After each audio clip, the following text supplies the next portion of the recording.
think it's just me and my best friends. OC cutting no slack. Hollywood men's, you can put me on the A-list. Gresh Unleashed, better put it on your playlist. Me and my fam be ballin' like the Bruce. Fight night, baby, hard hitting like Sheamus. Family first, yes, bloodline business. Winning all the gold, look at how they witness. I was taught to be the greatest. 1,000 days I'm running, check out the book of Guinness. Coolin' with the baddies in the baddie section. Guarantee you they ain't jaded. Heal you baby face, I ain't feeling your gimmick. The fans think it's overrated. Brock Lesnar on the beast. Eat, sleep, flex, and repeat. Whole new swag with a price on the tag. Coming live from the west to the east. Better recognize on the mouthpiece. See the power level gotta increase. Bringing content on a daily. Feeling like Gresh Unleashed.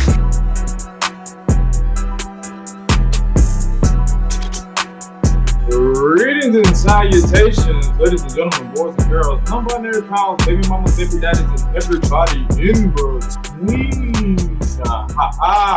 Welcome back to the Gresh and Hi-Lite podcast. This is episode 53 of this show, and this is a special edition. The best way to end out the year, it is by bringing you the third annual end of the year awards. This is part one of a part two crossover podcasting special. It kicks off officially here on the Gresh and Hi-Lite podcast, and it culminates over on the Likes of Botch podcast with my main man, my right hand man, one of my boosters from the day one ish, no pun intended, to main event Jay. This is my main man, my partner, the voice of the Hi-Lite Unleashed anthem song for this illustrious podcast. My main man, Hi-Lite Real. What's good with your brother? What's going on, good peoples? You know what it is, man. We in here pretty spiffy. You know what I'm saying? Get ready to hand out some fellow awards, because it's about that time. You feel me? About that time. Shout out to Chris for basically memeing my technical difficulties at the top of the live stream. Hey, my boy's meme. Go ahead and quote it because it is kind of funny. So, I mean, that's what happens when we're live. It's just like, yeah, I don't even know what was the song. I hate him. He made me with the Street Profits new theme song. There it is, baby. There it is. But yo, we are live, ladies and gentlemen. For those of you who don't know, and now you know, this is the third annual end of the year awards, where we basically give the flowers out to the people, the good professional wrestlers, entertainers, etc., etc.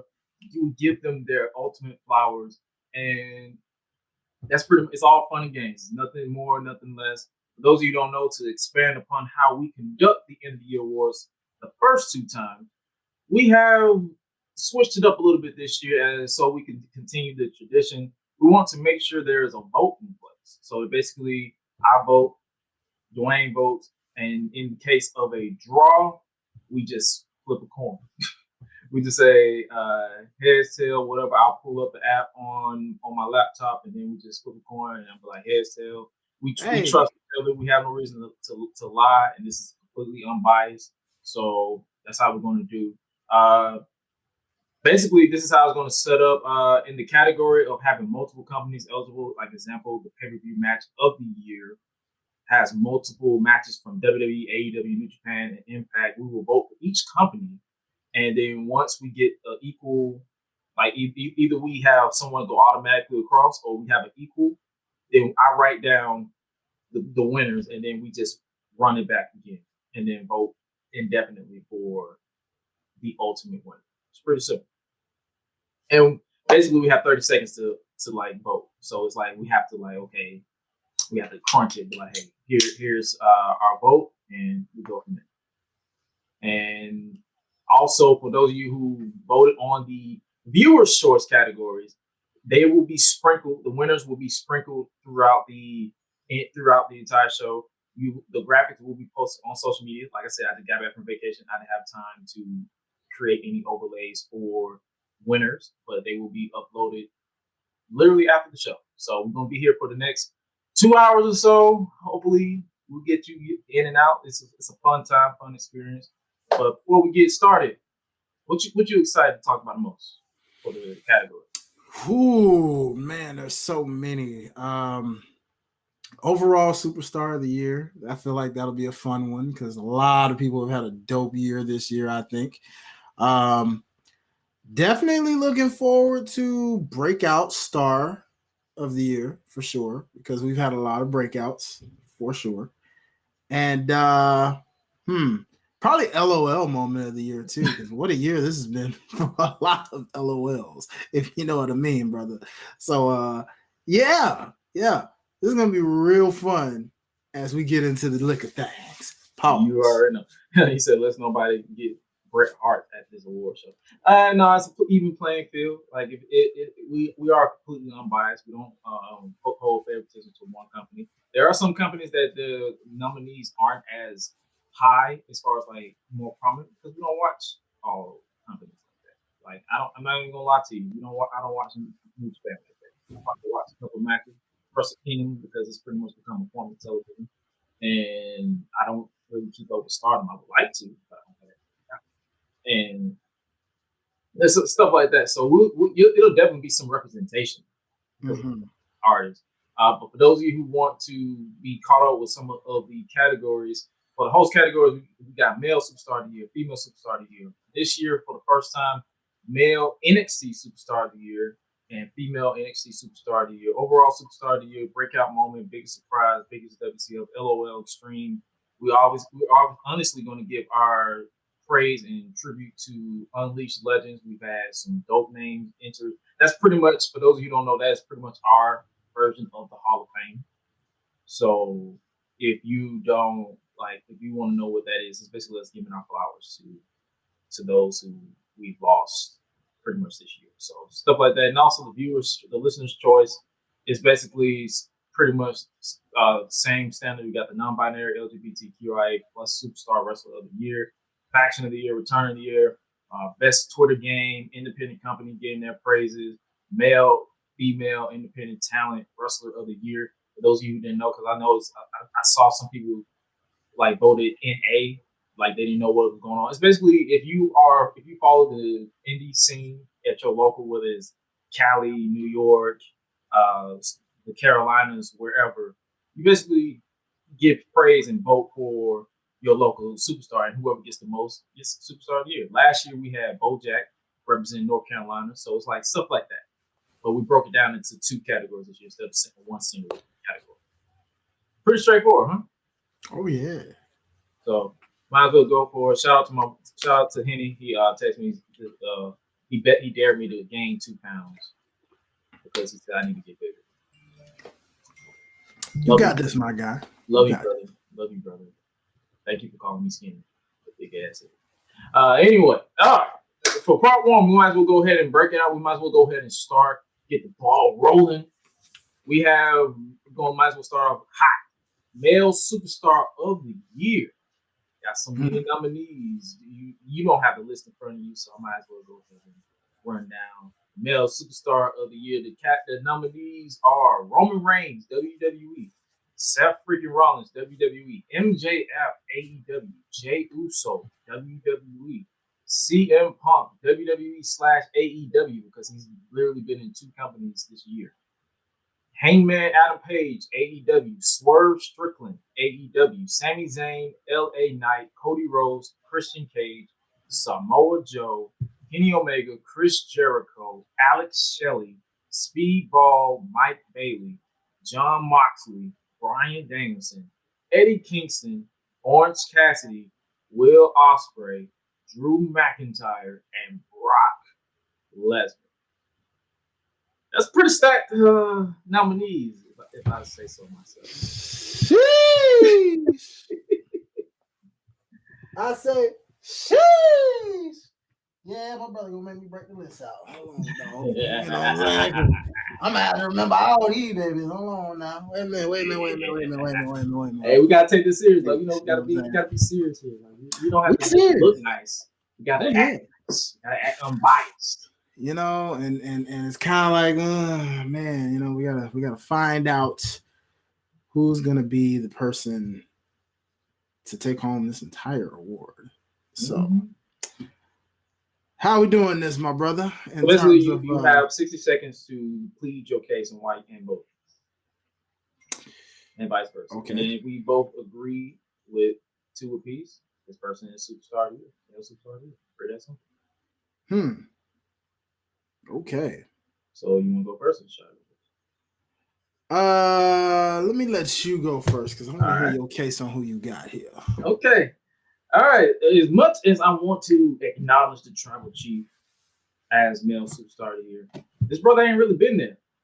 And if I'm looking at it from his matches, I've been very vocal about his matches ain't really been getting for me personally. So he's more than likely not going to get my vote. Seth Rollins, he's been cooking in ring wise, but I don't know. It's so much talent that I feel like deserves this more. MJF, his current storyline with the devil isn't my favorite, but I would be remiss if I didn't acknowledge the fact that some of his best work was earlier in this year with the Bryan Danielson and stuff.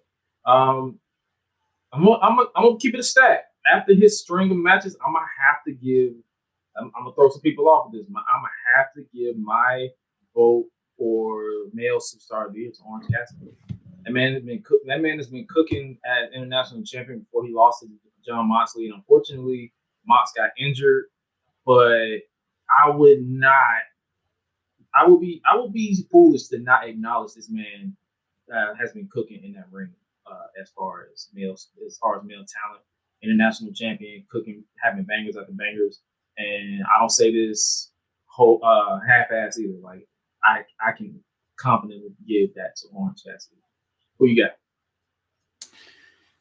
Ooh, man. Looking through all of this list. First, let me say that I actually like the choice that you selected with Orange Cassidy. A very dark horse choice to go with. And for me, when I look at what I'm looking at, I, for one, am going to go a little opposite here. And although I like your choice in this category, I am going to choose Sami Zayn. Okay. And the reason I say that is because there has not really been much of a moment like the moment we got, the moment he turned on the bloodline. And that pop, that roar that we received from the momentum of carrying the end of last year in the bloodline storyline, carrying into this year with the build-up leading to what happened eventually at the Royal Rumble, to what then happened even more at the Elimination Chamber, to then what happened at WrestleMania with the tag team championship match. Now, I know some people are going to say, well, the title run fell a little flat in its moments, but they did have some bangers in between. Them and the Street Profits had a nice little banger on Raw.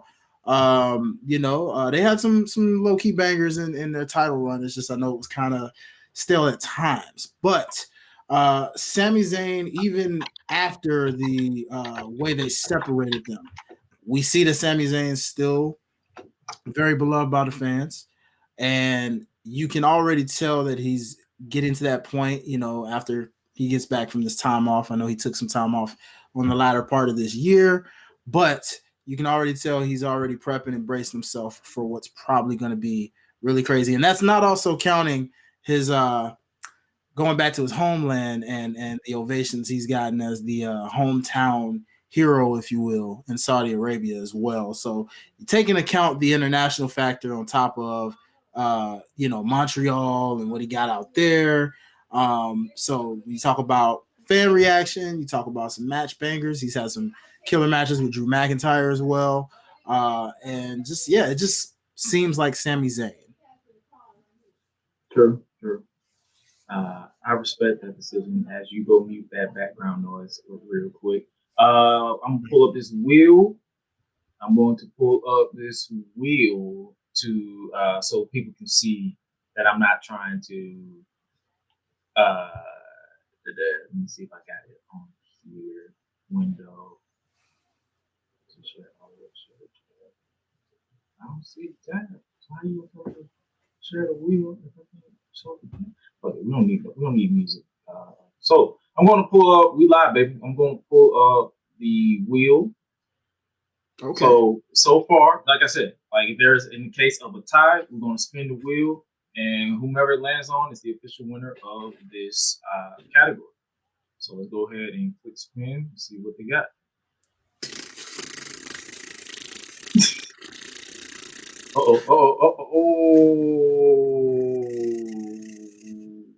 Ding.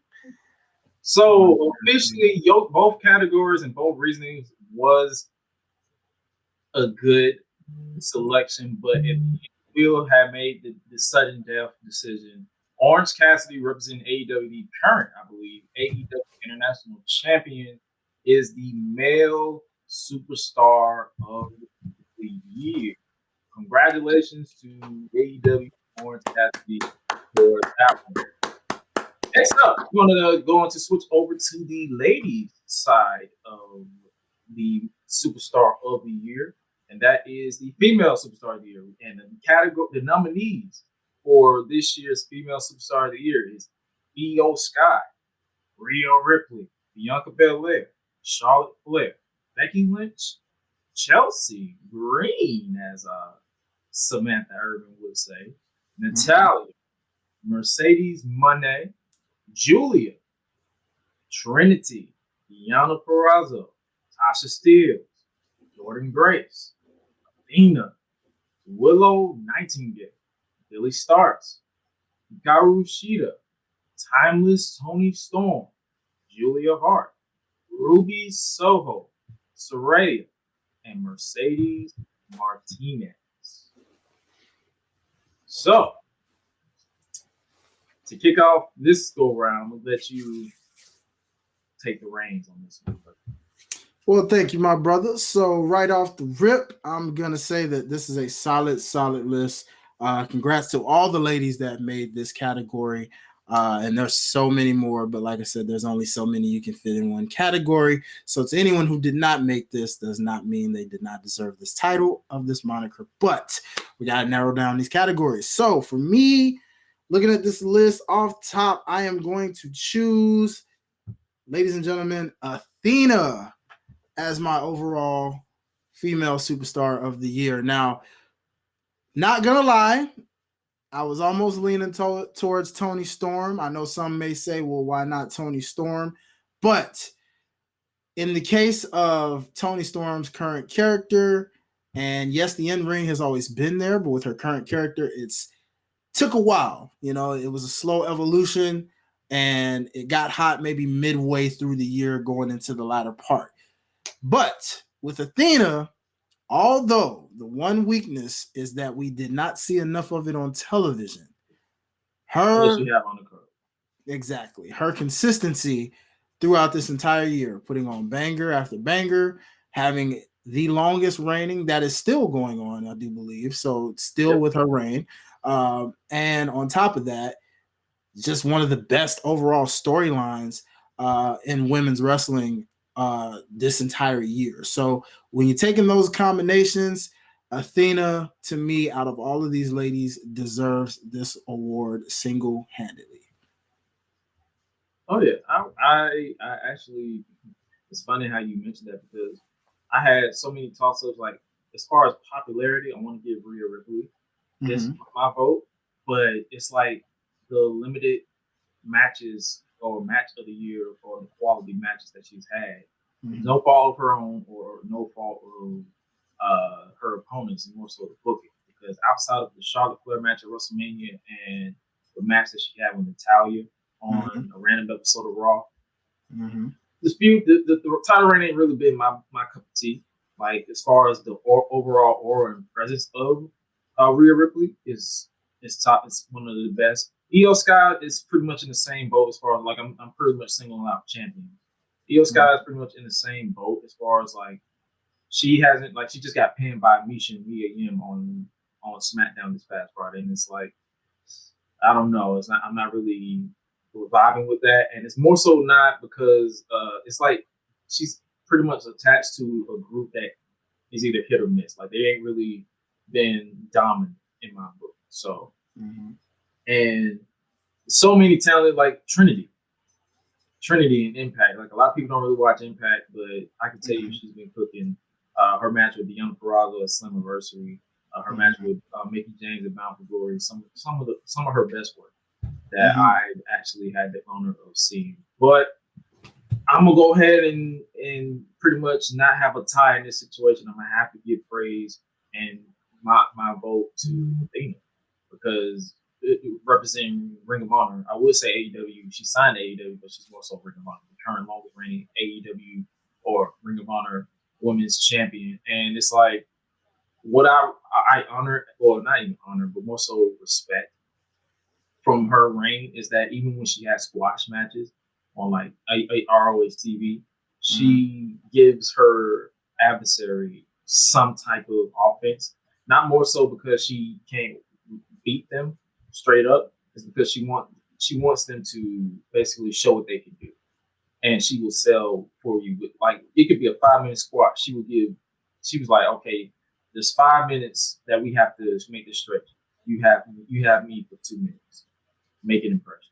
And that's what I'm getting from every match that I've seen of her on TV. And then her match with Willow Nightingale. What was it? It was Honor Club, wasn't it? The Super Card of Honor, I believe. Yes. So yeah, that's what I'm saying. Like her match with that, and then she had the story with Billy Starks, like her minion, and that story. Like I know people were kind of mixed when it comes to how Athena retained, but if you actually caught up with the storyline and actually understood what they were trying to tell, it makes sense for her to retain. So our vote officially is for Athena to be the female superstar of the year without question. Congrats to Athena. Now we're going to take it back switch it over to the viewer's choice. Our first viewer's choice category was the LGBTQIA plus superstar / wrestler of the year, and we had 38 votes. We've had 14 votes for Fred Rosser, formerly known as Darren Young in WWE. We had 1 vote for Pat Patterson for some reason, even though that man has been dead for rest in peace for a couple of years. We had 1 for Effie. We had 6 for Sonny Kiss, even though some people spelled it completely wrong. They were spelling it SUNNY instead of SONNY. But once again, for the second year in a row, the superstar wrestler of the year is none other than Anthony Bowens with 16 votes. He won last year and he won again this year. He's a two-time. So okay. Congratulations to Anthony Bowens for winning that one. Yay, people voted for you. So it's like, congrats, my brother. Congrats. Well deserved.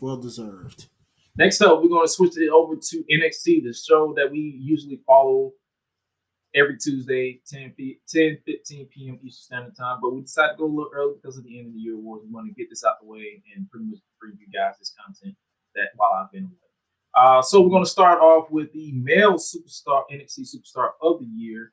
And the nominees are Carmelo Hayes, Braun Breaker, Trick Williams, Wesley, Dijak, Ilya Dragunov, Noam Dar, Nathan Frazier, Axiom, and Tyler Bates. Well, I guess it's your turn, my brother, to present your case. So you up next, my guy. Pun intended. All right. So if I have to be completely 100% honest with you, I love Wesley. I'm torn between Wesley and Ilya Dragunov without question. I love Wesley, and unfortunately, he went down with a back injury. He's going to be out more than likely for the next year or so. But Ilya Dragunov to me, feels like a well-rounded superstar that's going to be up next on the main roster if they ever pull the trigger on him. we'll see in 2024. But my vote, honestly, is with Ilya Dragunov. His trilogy with Carmelo Hayes was some of his best work, especially. And it's like I can't even put into words how much I loved his back and forth, his two matches with Volta or Gunther now. So Dragunov has my vote. Okay, excellent choice, and ooh boy, I'm not gonna lie, this is a bit of a tough category, man. You can definitely make a case for a little bit of every man on this list in different ways. I almost, for one, wanted to say Axiom at one point because of a lot of batches I've peeped from him and how he's projecting, but at the same time, due to the inconsistencies of putting him on television, whether it was for just further development or any kind of injuries, things like that, that kind of disqualified him from me. Wesley, again, I can see your point on that. Definitely wanted to go that route as well, but the back injury does kind of take that out of account. So, like you, my brother, I got to give this one to Ilya Dragunov, man. I mean, Dijak, Baron Corbin, Carmelo Hayes. I mean, heck, Nathan Frazier. I mean, just about there's no real loser on this category. That's the thing. Yeah. I mean, almost every person on this list, Dragunov has wrestled, and he's put on bangers with. So it's like, how can you not go with the Dragon, man? He is putting on bangers and making a case to some people, as you mentioned, with a main roster point of why he maybe should be the person to take that title off of Gunther. Who knows? Like, because they just did this storyline with Ridge that we talked about last week. Mm-hmm. That could be their way of writing him off NXT TV if they want to go that route and have him make his triumphant return on the main roster. Who knows? That's the beauty behind being a wrestling fan. You don't know. That is true. And with that, looks like we come to yet another agreement. Therefore, there is no need for a tiebreaker in this instance. So on to the next category we go. Let's do it. Female NXT Superstar of the Year. The nominees are Lyra Valkyria, Blair Davenport, Lash Legend, Delaney Jordan, Kiana James, Lola Vice, Gigi Dolan, JC Jane, Tiffany Stratton, Roxanne Perez, Thea Hale, Fallon Henley, Electra Lopez, and Ariana Grace. You want to start with this one, my brother? Yeah, it's amazing. I keep getting the ladies first. It's kind of funny, but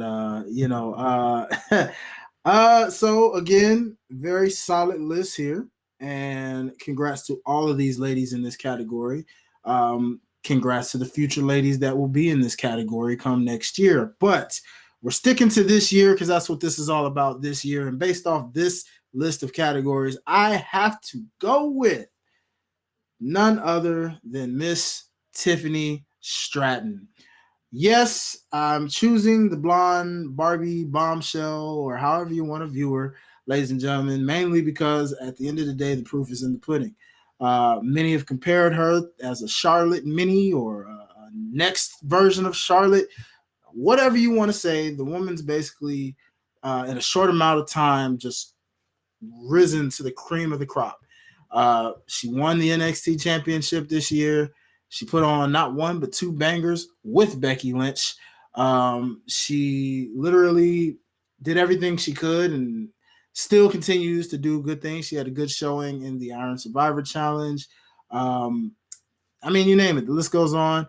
She's shown that her characters is definitely evolving. She's getting popular more and more by the weeks with the fans. And she's just pretty much ready for the main roster at this point at any given moment. We could see it as soon as the top of next year in the Royal Rumble, for all we know. So with that being said, Tiffany Stratton to me is all deserving of this reward. So I pass it over to Gresh to see who he chooses. Man, this is pretty much a tough one because I feel like a lot of these, like a lot of your Lash Legend, your Lonnie Jordan, your Fallon Henley, they've been showing up at the latter part of 2023. But if you look at the beginning, Tiffany Stratton was cooking. Lyra Valkyrie was pretty much finding her footwork until she ran across Becky Lynch and she took the title off her. So it's like, for me, it's a toss-up between Tiffany and Lyra, the current NXT Women's Champion. And as much as I love what they've sort of been doing a little bit, I wouldn't even say love, more so like I like it. What they're sort of doing, like they have her having challenges all over the place. I unfortunately can't give it to Lyra Valkyria because I feel like I agree with your sentiments as far as Tiffany Stratton. She's pretty much she is well improved. Especially after the debacle where she hit the swanton off of the ladder and nobody caught her. But unfortunately, at the deadline pay-per-view, when they did it again, everybody caught her. And I'm like, finally, everybody. And that's the beauty behind them being in NXT. They're learning. They're like, okay, I made this mistake. I survived. I didn't die. So let me go ahead and pick up and make sure I'm not fucking up again. So I'm going to have to agree with you. It's going to have to be another agreement. And I'm going to have to give my vote to Tiffany Stratton. All right. Props up to Miss Tiffany Stratton for taking home NXT Female Superstar of the Year. Looking forward to where your ceiling goes even into next year, as well as the rest of the ladies in this category. Let's see what happens this time next year. So without further ado, let's get to the next category, which is none other than the overall superstar of the year. The nominees for this one was a little tricky because we had to kind of pretty much narrow it down to some of the people who were basically trending all over social media and all that stuff. Every time they appeared on the screen, every time they did something, they was always the talk of the town, whether it was good or bad. And we had to narrow it down. And I can tell you right now, CM Punk is not in this game.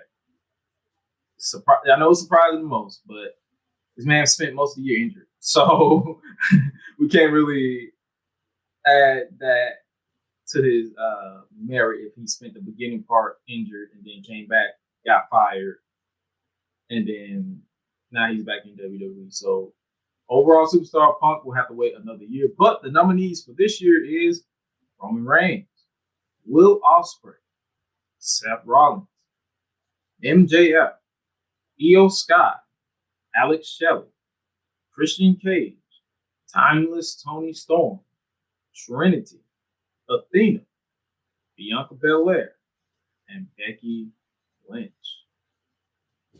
It's a light list, but these people, only one person can take two titles on, but we'll see. So I let you start the last time. I'm gonna start this time. All right.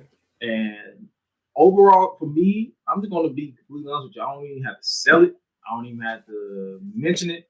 I'm just gonna have to flat out and say the overall superstar of the year for me is none other than Athena. I'm sorry. It's been cooking. Okay. I gotta give my vote to Athena because I feel like if she wasn't hidden behind, and I hate saying hidden because people, if you got the money, you can pay for it. But if she wasn't solely on Ring of Honor, I feel like a lot more people would be praising her. But I'm gonna go ahead and praise her for myself. So Athena, overall superstar of the year. Who you got? Okay. So before I select, I will say I do have an honorable mention for this list that if I had a choice, if he were in this category, he would have been my winner. But because he's not in this list, I would say he's my honorable mention. And I'm going to say L.A. Knight. Because of the fact that this man rose with literally in a year of time. He went from literally Max Dupree. Matter of fact, since we live and I'm on the board of directors, he's in the category. He's a nominee. He's a nominee? We can just write it off as I simply forgot. Well, that changes things, folks. because now that switches my winner then, because now I'm gonna say that my winner is indeed L.A. Knight. Yeah, of course, because I can't forget the yeah. But the reason solely is just in the pudding of the fact that, again, this man went from a gimmick that darn near killed him, a gimmick that he did not want to do. You could see it in his face and his actions, but yet, because he's such a professional, he went through with it. He did it. He was Max Dupree, and he was making the best out of whatever he was given. And when that opportunity seized fit, when suddenly he who shall not be named was out of control, and suddenly Tripp started creeping on in, we started seeing the seeds plant where LA Knight was hinted to make a return. And ladies and gentlemen, down the line, before you know it, we started seeing little seeds of, is he going back to the guy that we knew from NXT that we love, LA Knight? Is he coming back? Yeah. And he comes back. Yeah. And then from that moment, yeah, the return happens. Yeah. He sheds off Max Dupree. Yeah. He's LA Knight. Yeah. He's on a roll. Yeah. He's a heel. Yeah. He fused with Bray Wyatt. Yeah. Some tried to knock the match that him and Bray Wyatt had in the Mountain Dew, pitch black match. It was kind of boring, but yeah. But he made it work, given the build up to the match, given the back and forth between him and Bray Wyatt. It kept you interested and intrigued in what this could be. Yeah. He goes on. Yeah. Becomes one of the hottest acts up and coming. Yeah. And before you know it, his stock just kept rising and rising and rising.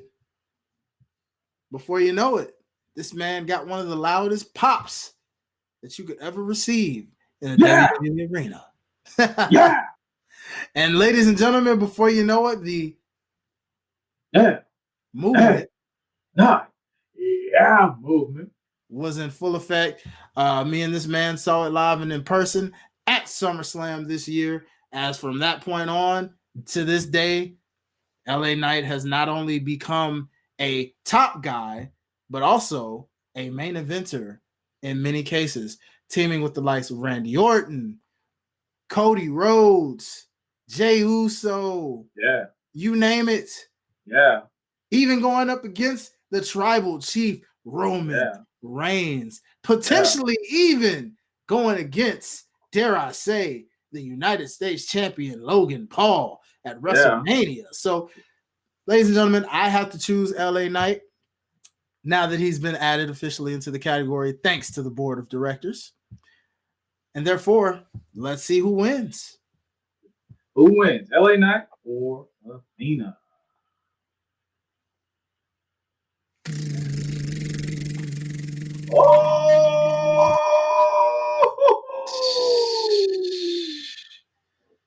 Athena. Despite that impactful presentation that Dwayne gave for our boy LA Knight, the wheel has spoken.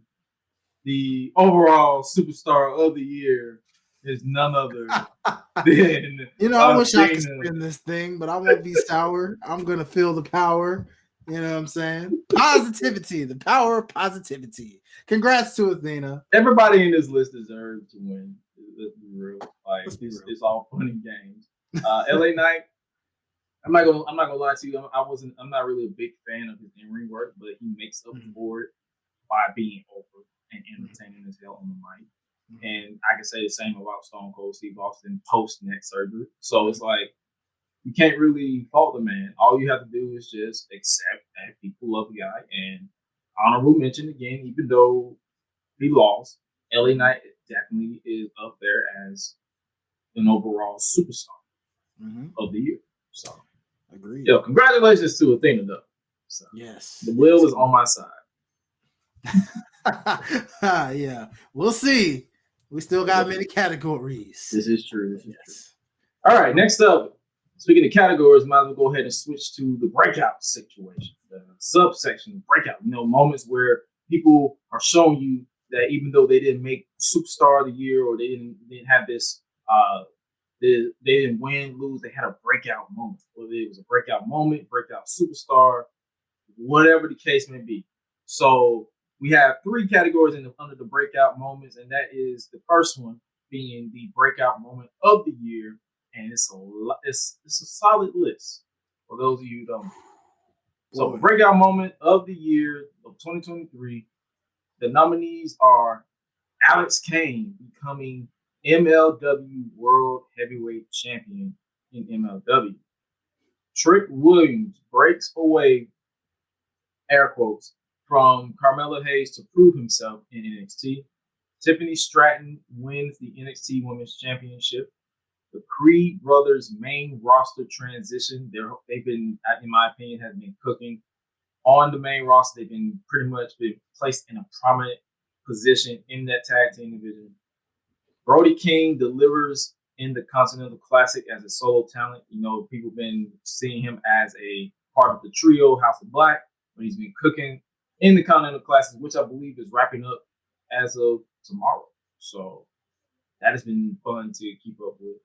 Willow Nightingale upsets Mercedes Moné to become the inaugural New Japan Strong Women's Champion. Maxine Dupree shows potential during debut match. Eddie Kingston defeating Claudio to become ROH World Champion, basically becoming a double champion, that also being the New Japan Strong Openweight Champion. And Julia wrestles in America for the first time against Deonna Purrazzo, Giselle Shaw, and Momo Koga. My bad. So this is a pretty much stacked situation. And fortunately for you, my brother, you go first. You know what, brother? I'm glad you got me going first because I was thinking about this as we went down the list, and I said to myself, I've already got my winner. Now, I ain't gonna lie, I'm torn between 2. It took a minute, and there was a third, but my third person got disqualified because, unfortunately for them, in their win, albeit it wasn't upset, it was a bit of an audible call due to the injury of a certain superstar. Who am I talking about, ladies and gentlemen? I am talking about Willow Nightingale. Yes, she did have quite a breakout year. Unfortunately, what disqualified it is the latter half of that year because they haven't really capitalized it since, and that is hurting her a bit. And hopefully, going into next year, they can pick up where they left off here and really, truly catapult her because I feel by now she should have been a female LA Knight in a sense, if you think about it, where within this year, it should have been like a complete growth. Like you were here and now you're here, where I feel like she was here on the rise and then it just kind of got steady. And now it's kind of back to square one a bit where you're kind of fighting for position again. So Willow, I'm pulling for you. I hope you do get it, but I could not give it to you. So that leads me to the 2 I was tied with, being the first 2 nominees in Trick Williams and my boy Alex Kane winning the MLW World Heavyweight Championship. And so between the 2, who am I choosing? I choose none other than Mr. Boom Baye Fight Club himself, Alex Kane. And before anybody says no, this is not a bias pick because that is the homie. I'm literally saying this because Alex Kane truly does deserve a moment like this. I know that everyone probably doesn't keep up with MLW, but trust me, everyone knows about Alex Kane. Everybody knows about the Boom Baye Fight Club, and everybody knows that this man winning that championship was the moment to set it all up. And so for that, I love you, Trick. Don't worry, there's other categories you're in.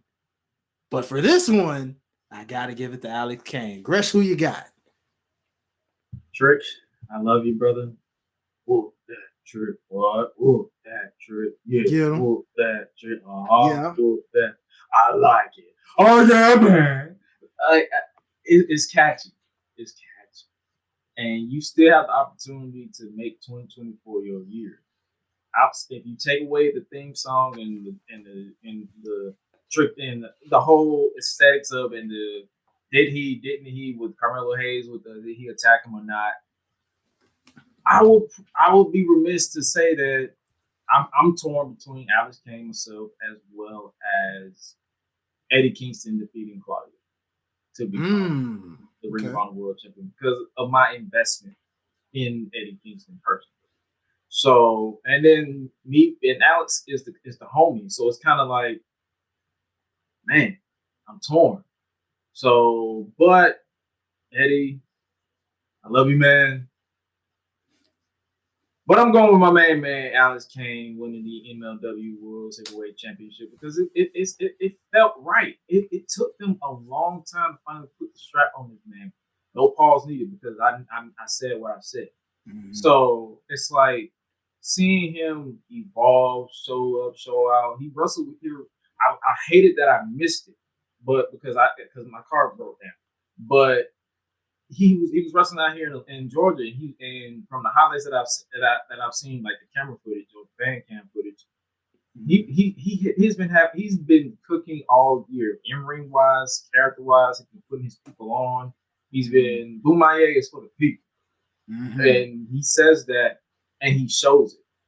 He hypes his people up. He shows love where it needs to be. He's not for the drama, the bullshit. It's all about him. It's like you come to him correct, he'll come right back at your career. I'm talking about Alex the person. I'm not even talking about the wrestler. Now I'm talking about the wrestler. The wrestler himself has been having killers with Hammerstone, Jacob Fatu, all these people, and even local talent that isn't signed to a company like MLW, NXT, WWE, whatever. So, man, all I gotta say is, as I pick Alex Kane myself, we need to see him in DPW. That's all I'm saying. Yes, let's make it happen. I need to see him versus Bojack. I need to see him versus Andrew Everett. I need to see him versus Calvin Tankman for that DPW World Heavyweight Championship. Do a title. I don't care, but I need to see that man in DPW once. I don't know the MLW situation, but the winner for breakout moment of the year, Alex Kane, becoming the new MLW World Heavyweight Champion. Next up, we have Breakout Star Male, and the nominees are as follows: Main Event, Jey Uso, Trick Williams, Swerve Strickland, Will Ospreay, Kevin the Jet Knight, Ricky Starks. Absolutely. Woo! I'm starting on this one, and it's tough because you know how we was talking about Trick Williams and his theme song. Jay, it's just me, O's. Jay, what? And he took a 2014 ass song word yeet and brought it back to prominent in WWE bubble because a lot of people outside of WWE bubble they can't understand that. I don't blame. It is a stupid word. But it's like. Also, Swerve, he's been cooking in ring to where it's like he's been wrestling for so long, but it's like you can't help but acknowledge that this has been his breakout moment or his breakout year as a talent. And I can go on record and tell people that I was not really. I feel like Tony Khan was dragging his feet in the past that he's been with AEW. But now with this Continental Classic, I've been made to eat my words and say, yo, finally, it's about goddamn time. But for Breakout Star, if I have to be completely honest with you, I'm going to have to put my vote in for Main Event Jey Uso. Ever since breaking away from the blood, I feel like this bloodline story, you know, the saga has been going on and it's been hitting so many bumps and bump in the road. Is pretty much in the post-Endgame era where it's just like they're just doing whatever at this point. Main Event Jey Uso has been like consistently showing up. He's been getting over with the crowd to the point where it's like you can't help but root for this man. He had that killer match with Seth Rollins for the World Heavyweight Championship a couple of weeks back after Survivor Series. And even though Drew McIntyre is being a player hater, he's Jay has been consistent as far as like being kept in that main event position. So at the end of the day, I got to give my vote to main event Jey Uso for just continuing to evolve and grow as a singles talent, even though he's been a tag team specialist for the better part of over a decade. Okay. Great choice. And brother, I want to agree with that so badly, but I think this might be a Will moment. Mainly and they continue, my friend. So I am going to choose between two people that I had a hard time choosing between, but I'm like, I wanted this to be your moment, but this ain't the one. But I feel like you're in another category, so I promise you, I will pick you in that next category. But for this one, ladies and gentlemen, I got to go with none other than Mr. Swerve Strickland, Swerve Scott, however you want to name it.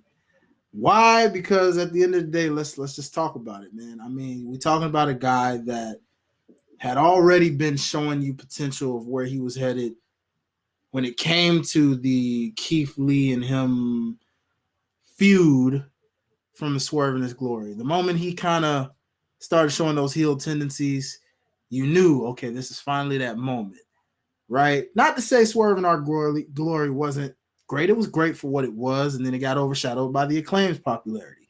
But when Swerve slowly kind of started going in that heel bag, we knew, like, it's a matter of time. Took a while. It took a while, but we saw he was having a lot of bangers quietly. And then all of a sudden, he started getting more spotlighted.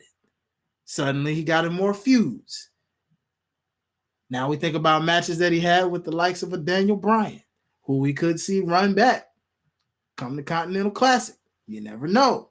We'll find out soon. But Swerve has just been, I mean, Moxley, all the matches in the Continental Classic he's had have been bangers. Roosh, John Moxley, you name it. Hangman Page, you know what I'm saying? Giving their promos and their feuds. Having someone like Prince Nana in your corner who's literally elevating you even more with a dance to your song, not to mention just literally calling you boss and treating you like a boss. You know what I'm saying? The Mogul Embassy making us actually care about them when no one cared about them at one point in time. You know what I mean? And just there were so many things and elements that it was like a slow burn when it came to watching this fire light up. And so for that, I'm sorry. Swerve Strickland, I love Jey Uso. I do enjoy every bit of what you said, but Swerve has got my vote on this. So let's go to the wheel and let's see if let's fate see is on my side. Let's see. And go.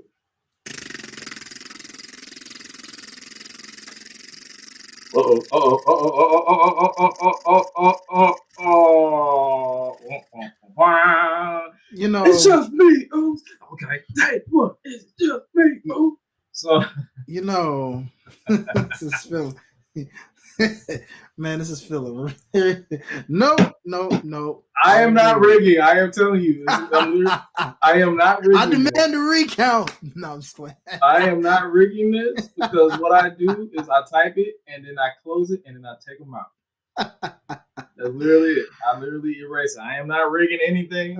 I erase it and then I make the screen go away. I am not rigging nothing. But once again, the wheel is on my side.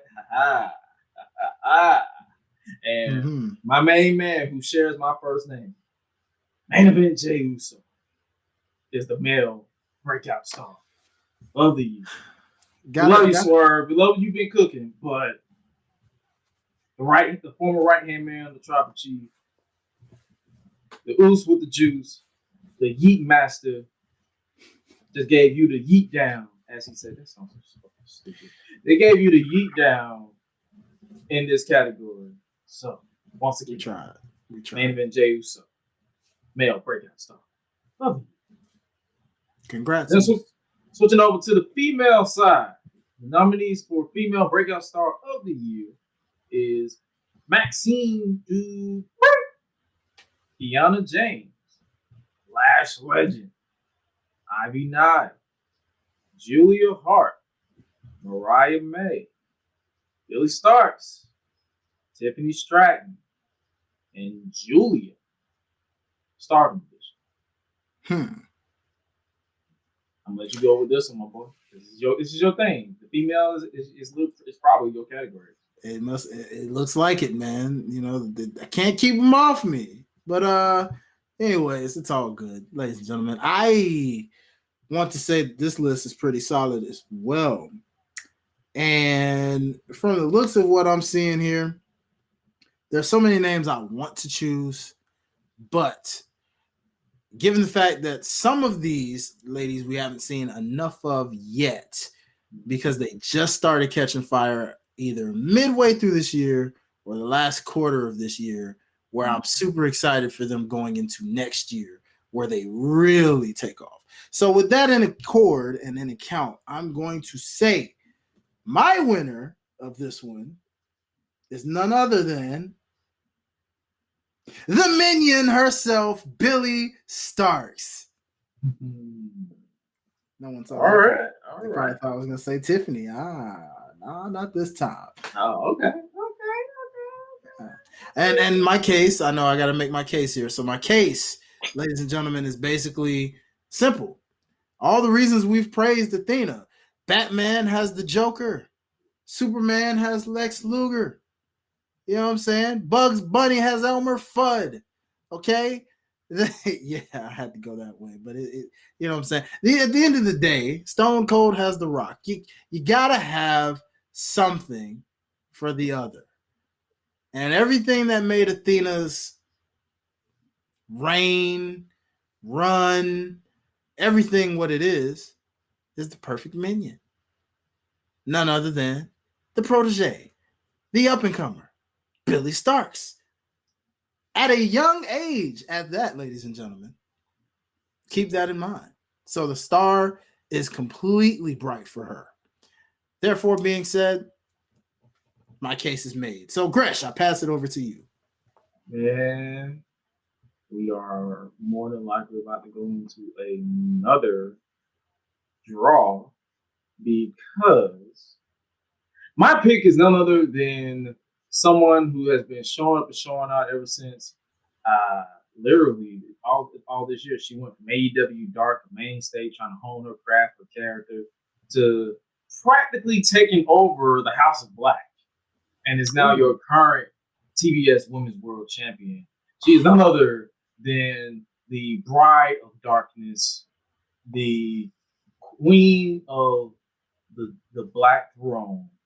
She is none other than, she even converted Sky Blue, who sort of fought it off, but got missed it anyway, and now she's a part of her. So now we got Sky Black.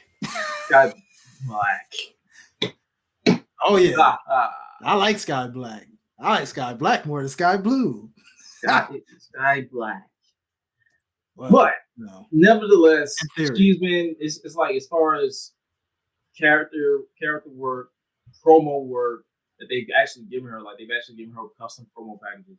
I gotta give my vote to the current TBS Women's Champion, Julia Hart. So we own another tie. We are with another tie. So going to the wheel. What's up with your golden one? I see you in the chat. Going with the wheel, we got what? Billy Starks and Julia Hart. Just so you can see me actually doing this, so you won't be like, oh, he's cheating. I'm joking with you, brother. He's cheating. So we can say, I'm gonna type this in. I don't know why I said Neil. It's supposed to be a Bill. I'm just playing with my brother. He knows.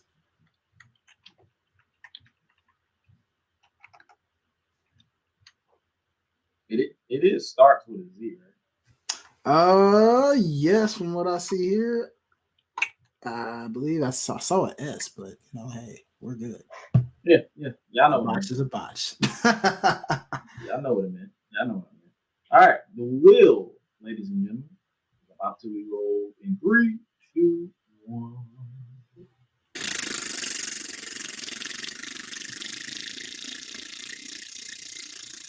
See, it's not rigged. It's not rigged. What do you know? The wheel is in my favor. Nice. All right. Well, so none other than Billy Starks, representing Ring of Honor / AEW, is the female breakout star of the year. The wheel is in Dwayne's favor. He's no longer getting screwed out of it. He is literally corrected. Incorrected. So now I will say this. Honorable mention for this. I don't know if this counts, but I feel like it does, even though she's been in AEW for a while. But I almost wanted to say an honorable mention there. Possibly could have been Chris Stat. Oh, of course. She could have even been female superstar of the year. Yes, because you don't go off beating Jade Cargill twice and not get put in a category for one of those. And I think that's the only reason why. Is because I try to look at people from the beginning of the year. She was injured.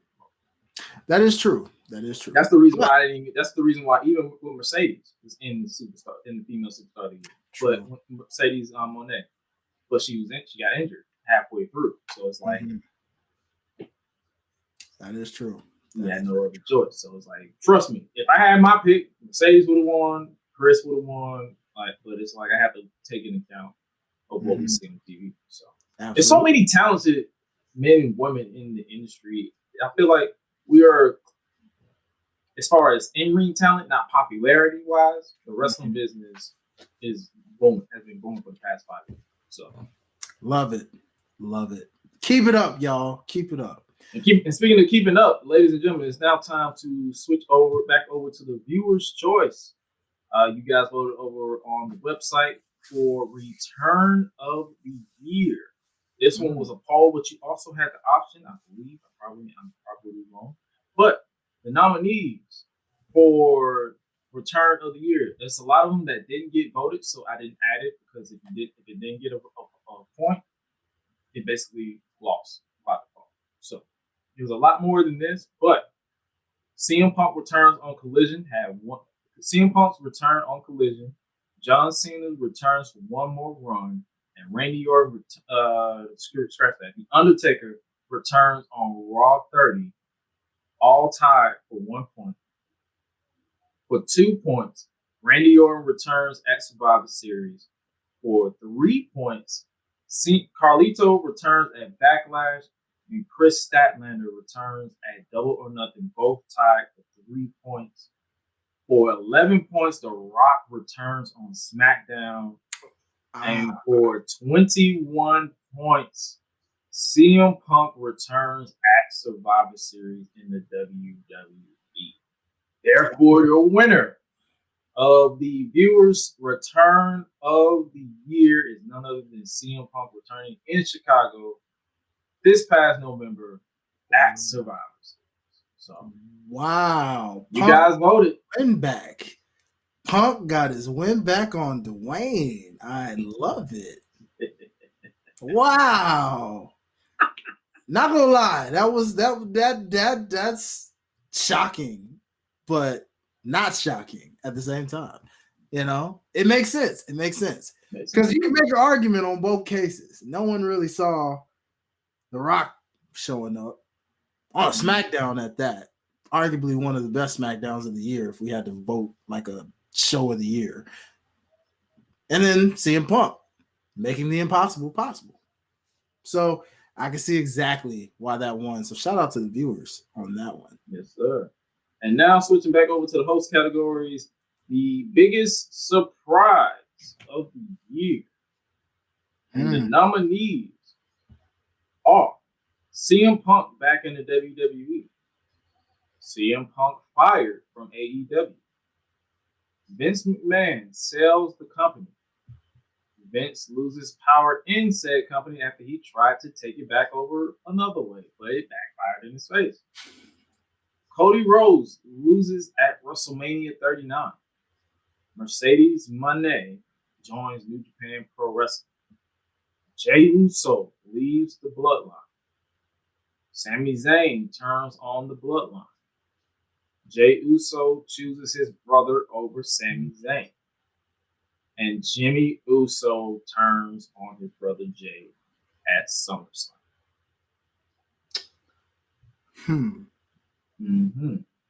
So I have to go first with this one. And if I'm going to be completely keep it stacked with you, I feel like the biggest surprise, well, the second biggest surprise to me was CM Punk getting fired from AEW, because Tony Khan was that man's biggest fan.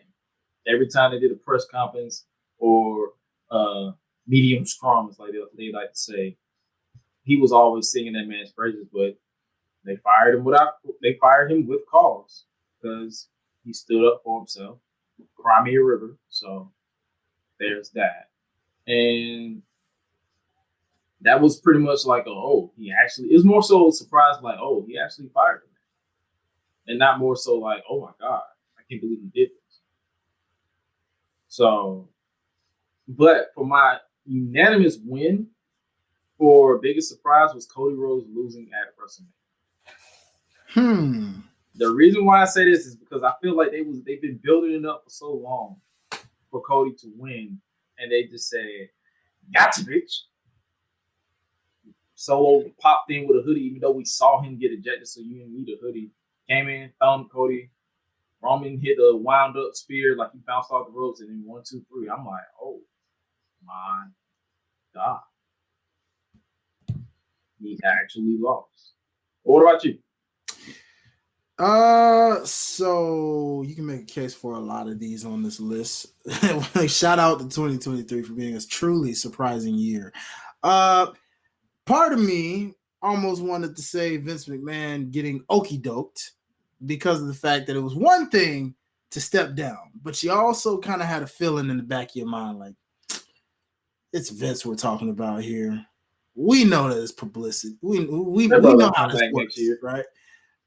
And he did do it, and we had a nice run for a few months where we were like, wow, WWE is so much different with him gone. And then he comes back and everybody just deflates. But the second time around was where the true okey doke was like, oh, snap. No, he's really gone this time. There's no coming back. No, like, he's there. You got finessed, my guy. He just can't control shit. And you got finessed out of your own company because of somebody that you thought was your friend. Like, for real. So that was like the ultimate kick in the balls, if you will, right? But in all honesty, I'm going to go with something totally left. And I'm going to say it is Jimmy Uso turning on his brother Jay. Why? Not because of the fact that we kind of didn't see it coming. It's the fact that we did not see it coming that soon. And it's because of that we were sitting there shocked at the fact of, why did you convince your brother to leave the bloodline to then do this? It made no sense. And they still tried to justify it since then. And now we're just in cruise control until WrestleMania with this. So, ladies and gentlemen, I'm choosing that to where we got to go to the wheel and see which one of these actually wins, because I have no idea. The wheel will decide, as my brother Gresh is putting that on full effect right now. Yeah, there we go. To the wheel we go. Cody Rhodes loses, or Jimmy turns on Jay. Let's get to the wheel. Wrong button. Uh-oh. There we go.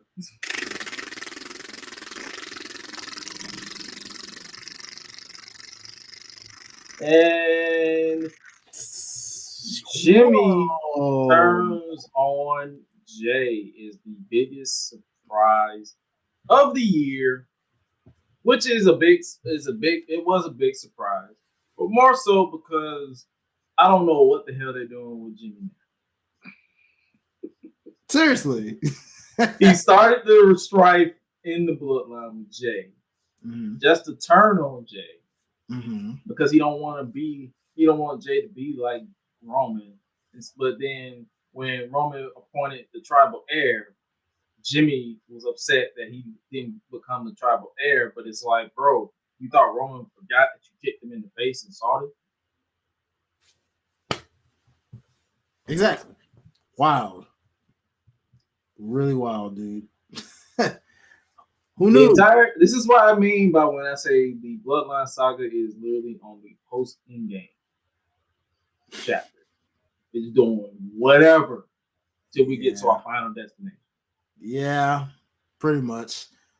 We could have easily put this in the WTF category if we wanted. We could. Just so y'all know.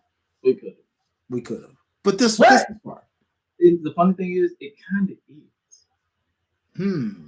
So, biggest WTF moment of the year. The nominees are as follows. Massive WWE talent releases. They do this every year, and it's always the biggest WTF moment because they do it at the most random time. AEW Texas Chainsaw Death Massacre Death Match with Jeff Hardy and Jeff Jarrett. That entire match. Cash Wheeler Gun Charge. That man is FTR Bullet. Ric Flair signs a multi-year deal with AEW. Okay. Shayna Baszler versus Ronda Rousey's MMA rules match at SummerSlam. That was pretty. It was more so, yeah, I understand. Shane McMahon returns at WrestleMania and immediately gets injured. Jimmy Uso leaves the Bloodline to rejoin the Bloodline a month later. Gable Stevenson's entire debut match against Baron Corbin.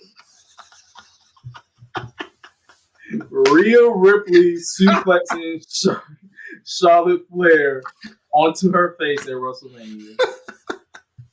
And then Ricochet and Logan Paul's mid-air collision in the Royal Rumble. But they gave me Stevenson match. Let me go ahead. Matter of fact, I'm going all the way out on the limb. The biggest WTF moment of the year was that Gable Stevenson match. I completely forgot about that match until I read that number. Yes. Gable Stevenson is his entire match with Baron Corbin, one of the safest workers in the WWE, can't get a good match, a decent match out of you. You are the problem.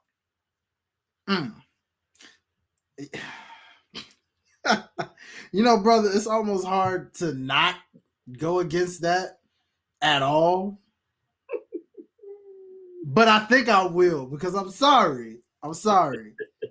To me, still to this day, the biggest WTF moment is the fact that AEW decided to give us a match of all matches that will never ever live down in AEW history, known as the Texas Chainsaw Massacre Death Match. Ladies and gentlemen, you got fake blood, fake squeal of the screams from Karen and Jarrett. You've got all kind of chaos, people just jumping and flying through crap, just going through tables, and just everything to truly make this make sense, which made no sense. You got freaking Dollar Tree, Dollar General version of Leatherface coming out with a fake chainsaw. What are we doing here? What was this all about? Please, someone tell me. I mean, it was literally the most talked about match for the most wrong reasons. So I completely forgot about this match until I read. There's a lot of shit I forgot because it's like I blanked it out of my brain. I couldn't help but I will never forget that. I would have put the Shane McMahon injury up there too, because he literally showed up and did a leapfrog and then just said his leg just said pop. So see, I mean, we don't like when people get injured live. I don't either. That's the only reason. But it's like I almost want to put that in the LOL category because I don't even want to do that because it's like he got injured. Right, but it's the way they executed it. But the way that it happened, because he didn't get injured off of a arm drag, or he didn't get injured from a suplex, or he got injured from jumping too high and landing wrong. See, it's like, man, But because of the two-way tie, we got to go right back to the wheel. And who will win this year's biggest WCF moment? Will it be the Texas Chainsaw match, or will it be the Gable Stevenson match in general? It's funny how it's two matches on this that's about to win. Which match gets the WTF? Which match gets the what the fuck is this happening for? I don't even care who wins. They both deserve it. Let's go. So let's go ahead and win to the wheel. Who got this? And it's the Texas Chainsaw. Ladies and gentlemen, Leatherface has spoken. Even he agrees. Even though both were pretty bad. Oh yes. Oh yes. Yeah, you are always the second number 2, Gabe Stevenson. Trust me. You are my least favorite number 2. There's always a good favorite number 2, but you are my least favorite number 2. I hope I never have to talk about you again. You are horrible. Gosh. And it was an NXT match, and I try not to judge NXT matches. That shit was terrible. But Texas Chainsaw won. So there is your winner, man. But all these deserve to be WTF if you follow along the behind the scenes or in person or on TV. So that's the reason why I love this. Now we're gonna step back to 2 viewers' choice of the year or viewers' choices categories for this year. And the first one is Tag Team of the Year. Currently tied at 1 point apiece is the Guns, Gates of Agony, Pretty Deadly, Alpha Academy, Street Profits, the Rascals, Chelsea Green and Piper Niven, the ABC, and that's it. So all you guys are tied at number 1. You didn't win, but you're still cool. Tied at number 2 is the Judgment Days, Damian Priest and Finn Balor, MK Ultra, and the Young Bucks. Okay. With 4 points, FTR. With 5 points, the Motor City Machine Guns. Make sure you guys keep that retrospective I dropped on the main channel. And winning with pretty much a landslide after 42 votes overall. None other than the guys who dethroned the Usos at WrestleMania in the main event of night 1, Kevin Owens and Sami Zayn, with 19 points, is the Viewers' Choice Tag Team of the Year. Okay. And keeping it with groups, the faction of the year that you guys voted with 43 points. Number 1, the Patriarch, with 2 points, tied at 2 apiece. Bullet Club Gold and Metaphor. With 4 points, the Mogul Embassy. Honorable mention, someone voted Mogul Embassy with AR Fox. Still don't understand why that was broken up, but okay. Yeah. Agreed. With 5 points, Blackpool Comeback Club.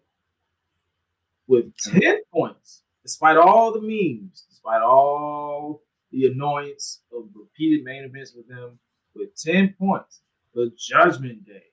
In second place. With the number 1 overall faction of the year as voted by you for the 2nd year in a row. None other than the Bloodline with 19 points. They had a banger of a beginning of the year all the way into SummerSlam.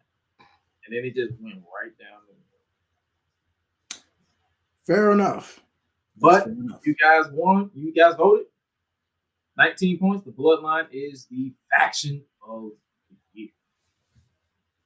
All right, as we wind down with these, congratulations. Yeah, clap it up, clap it up. Congratulations. As we eventually wind down with these categories, we got a decent amount left, but not too much. Next up, we have the LOL Award. And the nominees are R-Truth's interactions with the Judgment Day, oldest and last legend moments from NXT. Leatherface appears in AEW. Okay. Adam Copeland, quote unquote, cooks Ricky Starks on the microphone. Rey Mysterio finally whoops his son with a belt. The entire Becky Lynch and Trish Stratus feud. Logan Paul splashes KSI through announce table at WrestleMania. And pretty much every Adam Cole MJF AEW video. I'll let you go first. Oh boy, you could laugh a lot at most of these. And you know, after playing it in my head now, especially with me not knowing who the heck this guy was and thinking he was R-Truth for a split second, I might have to go with Logan Paul splashing KSI through that table at WrestleMania, given the fact that this man was literally a black man dressed in a whole blue Prime bottle. Okay? Do you know how goofy you look being a big black man in a big old Prime bottle getting splashed through a table on accident? Yeah. I might have to get that to KSI. I might have to get it to you, bro. Real talk. So, in other words, we both agree on that because that shit was kind of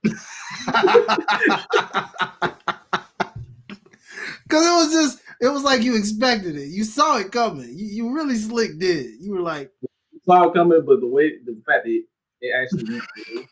It's like a bottle. And he bounced with it, so it's like, yeah. Oh, of course, like, yes, this is going to win. So Logan Paul splashing KSI through the announce table at WrestleMania is a unanimous decision. We don't have to go to the wheel. Let's move on. Extreme hardcore moment of the year. There's a lot of good categories for this one, but we got to go ahead and we had to narrow it down to this number. Hangman Adam Page drinks Swerve Strickland's blood at AEW Full Gear 2023. Ricochet and Logan Paul's Spanish fly through a table that nearly went haywire at Money in the Bank 2023. Johnny Gargano suplexing Grayson Waller through a pile of chairs at ringside at NXT Stand and Deliver 2023. Then Kingo 630 splashes Kenny Omega through a table on AEW Dynamite March 22nd, 2023. Samoa Joe's Muscle Buster on Darby Allin onto exposed ring wood on AEW Dynamite. Kenny Omega practically topes himself through a table at ringside on AEW Dynamite. MJF tombstones Bryan Danielson through a table at AEW Revolution 2023. Penta Fear Factors basically package pile drove Matt Jackson onto a ladder on AEW Dynamite. Hangman Adam Page, quote unquote, hangs John Moxley at AEW Revolution 2023. And Jungle Boy Jack Perry concerto to Christian Cage at AEW Revolution 2023. And I'm going to tell you this right now. I appreciate all this stuff. I will pick Samoa Joe muscle busting Darby Allin onto exposed ring, but it's Darby Allin. Nothing he does makes me go like, what the fuck? It's like, oh, LOL, Darby Allin is trying to die. But without even explaining, it's in the title itself. But the most extreme hardcore moment of the year, it can even go for WTF. Hangman Adam Page drinking Swerve Strickland's blood. That's my hardcore extreme moment of the year. What you got? Well, brother, yet again, this is a draw type of moment because, to be completely honest with you, like you, I would have said Darby Allin getting a muscle buster through hardwood. Pause. But yet, like you said, Darby does that on a regular basis. When is this man's back never broken? So, hey, we could have easily said his coffin drop through Swerve on the coffin, for crying out loud, right? This man does this all the time. So, like you, it's in the title. You don't drink another man's blood, okay? You just don't. You just don't. Okay? You don't. You know, what did Charlie Murphy try to tell Rick James? You don't slap a man, okay? Well, we here to tell y'all, you don't drink another man's blood. No pause necessary. You don't drink another man's blood. So you, Hangman, you get this award by a long shot. Long shot. Long shot. Like, bro, there's no question about it. Like, dog, you's a nasty nigga. That's all I can say. Like, I get it. If you into that type of stuff, kudos to you, but that was like what the fuck? They just violated all these HIPAA violations. It just crazy. Mm-hmm. Next up, we have viewers' choice for best Twitter game with 43 votes. The nominees, with tied with 1 point apiece, Zelina Vega and General Booty, aka at Big A under, is Chris. For those of you who don't know who that is, Big _Hero _ Chris. Zelina Vega and Chris. For at 2 points, none other than Taryn at Skinny Mysterio. At 7 points, I don't even know why y'all voted this, but at 7 points, yours truly, at its Gresh, with 7 points. Public Enemies Podcast at the Enemies PE3 with 14 points. And the winner of Best Twitter Game with 17 points, as voted by you, V Hang 'em High on Twitter. Unfortunately, as of now, V has been suspended for whatever the case may be, for I believe some DMCA takedown. I believe he said he's going to announce that he's going to come back, but when he comes back, he's going to probably get a tag that, hey, he won Best Twitter Game, because that man has been hilarious with the Sonic rings, with basically having all the wrestlers like Kofi Kingston, Santos Escobar, all these people quote tweeting him, and actually this man got Ski Yee, like Sexy Red, basically trending #1 for a full ass day by having Jey Uso. He basically dubbed Jey Uso's entrance to Ski Yee. So this man pretty much got it as far as the Twitter game or X, whatever. The mama named Twitter, I'm gonna call him Twitter. So congratulations to V. Hopefully people let him know that Ski Yee, according to I believe Rap Daily or Variety, Ski Yee is according to somebody the rap song of the year. Do with that as you. Next up, you said what? Quite interesting. Yeah. Next up, we have Independent Company of the Year with 43 votes. At second place, Pro Wrestling R with 7 points. And the unanimous winner is none other than Deadlock Pro Wrestling DPW with 36 points. Next year, we're going to have an option for you to select, put your own categories in. But for this year, just to test the words to see what people will vote, Deadlock won by a landslide. So congratulations to them boys, Pulse, John Blood, Tony Pizza Guy, for having another great year of DPW. Mm-hmm. And the last two, viewers' choice for basically this part, I believe. No, scratch that. Disregard. My bad. The last two that we're going to do for right now. We're going to keep it to the indies. Independent Local Wrestler of the Year, male. Last year was Bojack. Let's see who wins this year. All right. We have a three-way one tie for Jake Something, Isaiah Bronner, and Matt Cardona. All three have one tie apiece. Wow. For a tie of third place at 2 points apiece, Alex Kane, Isaiah Wolf, and Vinny Pacifico. My bad. At second place with 4 points, Jay Bougie. And a landslide with 25 points. And your winner, and for the independent local wrestler of the year in the male side, none other than the bounty hunter, Ryan Keith, with 25 points. I like it. Yeah, But man has been cooking. But does this now mean that a man's title has been taken?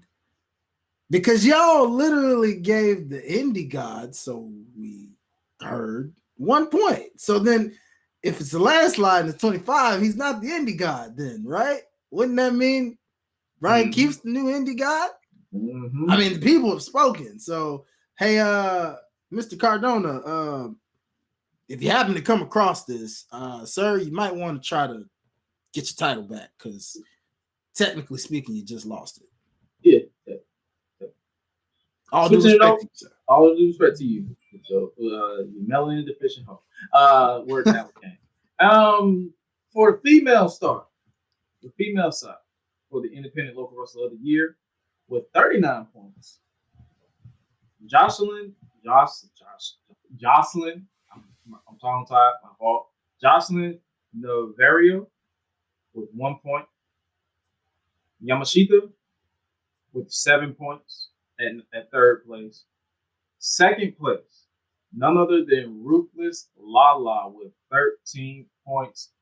And number one with 16 points, none other than Alexis Littlefoot.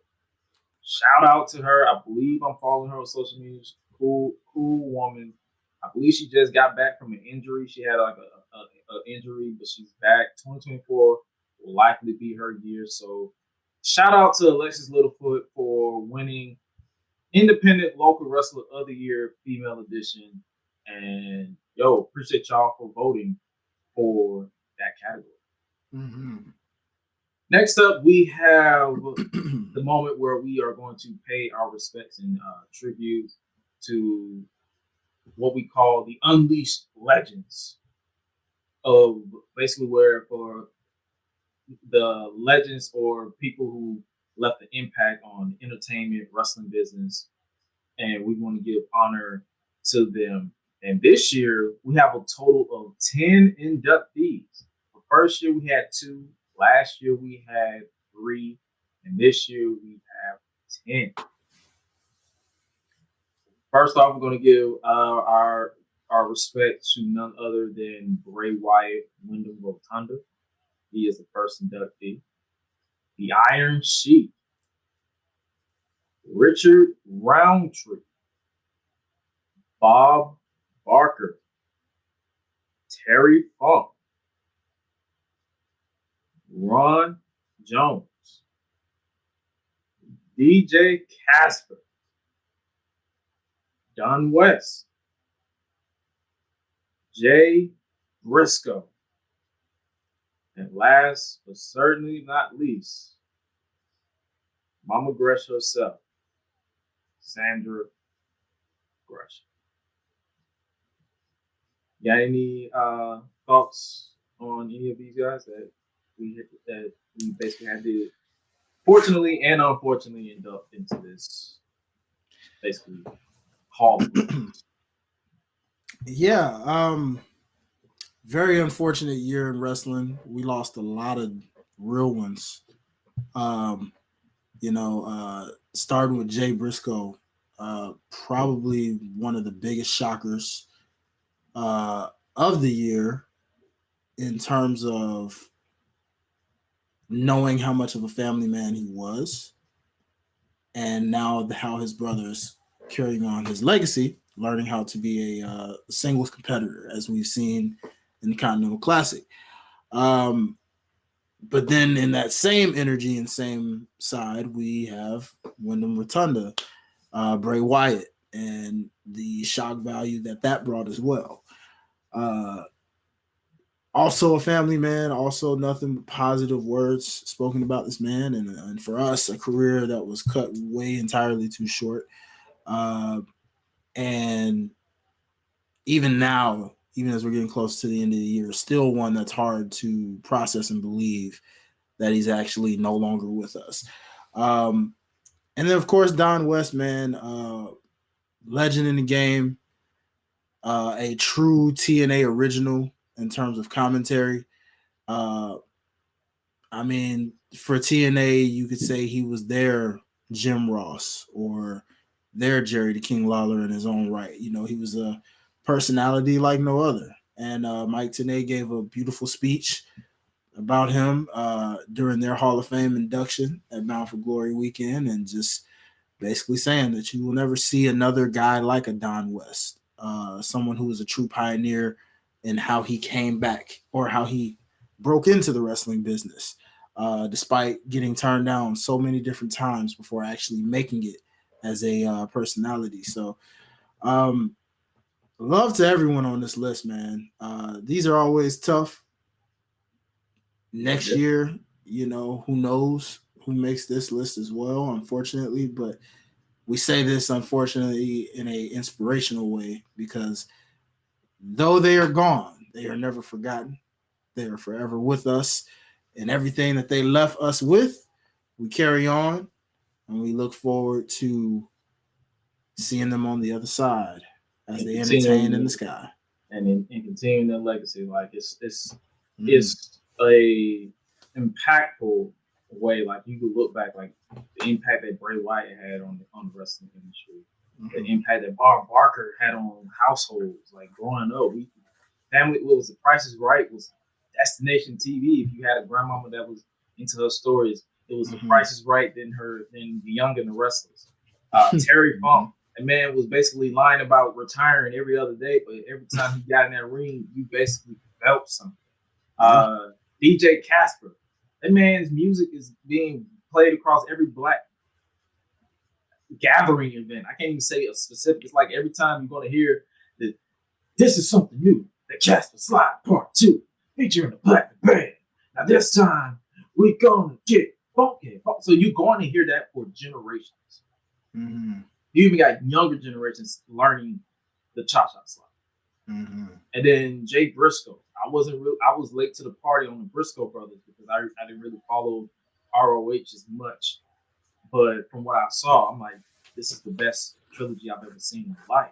With them and with the Briscoes and FTR, this is one of the best. And of course, I added my mother on there because if it wasn't for her, I wouldn't be sitting. I would not be in, like, Gresh would not exist without Mama Gresh. The right hand, the matriarch of the family. So every last person on this list, Don West, this man was pretty much a part of my love-hate relationship with TNA. He was a prominent vocal voice along with Mike Tenay. So it's like everybody on this list deserves to be here. When I say unfortunately, because I wish they were still here to get these flowers, but we're still going to give them these flowers regardless. And that's all we can do going forward. So let join us in welcoming these list of 10 into the Unleashed Legends Hall for the end of the year awards. Next up, we have pay-per-view match of the year. This is pretty much new, or pretty much slightly altered from last year, because last year Street Profits versus Uso won. So I broke it down into categories because we have them based off of the companies that they are a part of. So for this one, what I am going to do, we're going to vote on each company because we have a total of 1, 2, 3, 4, 5, 6 companies represented. So we're going to vote we're going to vote for one on each, and then what we're going to do is we're going to put it to the wheel to make the ultimate decision.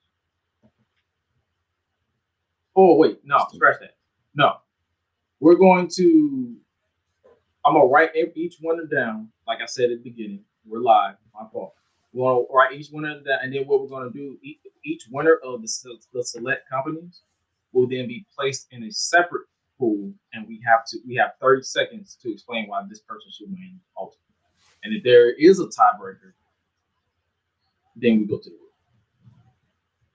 All right, let's do it. So to start off a pay-per-view match of the year, the nominees for the New Japan subsection is Kenny Omega versus Will Ospreay for the IWGP United States Heavyweight Championship at Wrestle Kingdom 17. Mercedes Moné versus Kairi for the IWGP Women's Championship at Battle in the Valley 2023.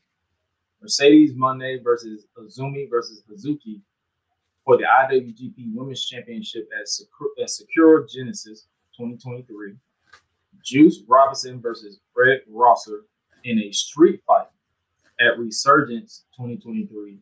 And Mercedes Moné versus Stephanie Vagor in the tournament semifinals match at Resurgence 2023. You want to go first on that one? Yes. My goodness. Very, very, very tough. And although we've admitted that we're not the strongest in JPW watchers, we do still keep up when we can, given that so much wrestling is around. But I ain't gonna lie, man. I gotta give this one to the OG. I gotta give this one to Kenny Omega versus Will Ospreay for the IWGP U.S. Heavyweight Championship at Wrestle Kingdom 17. As we know, these guys are supposed to have one more match, but due to unfortunate circumstances with Mr. Omega, that is on hold, on pause. We hope that we get that conclusion at some point. But with what we have in the past from these two, they never disappoint. I mean, they are like, as Bruce Lee would say, they're like water. They're in the cup. They're there. You know what I mean? They float. They naturally just gel, and they know how to put on a classic. So for that, give me Kenny Omega versus Will Ospreay at Wrestle Kingdom 17. And I'm going to keep it a stack. As much as I enjoyed all of Mercedes matches, so that we got to see in New Japan, I might have to agree with you on this one and give my vote for Kenny Omega versus Will Ospreay. As much as I enjoyed the sequel, that original one, yeah, that was something special. Yeah, man, that was something special. So for this one, for this category, we're going for the New Japan category. Kenny Omega versus Will Ospreay for the IWGP Championship, IWGP US Championship at Wrestle Kingdom 17 has been automatically advanced to the next round. For the WWE category, we have the nominees for this one: Women's Royal Rumble match.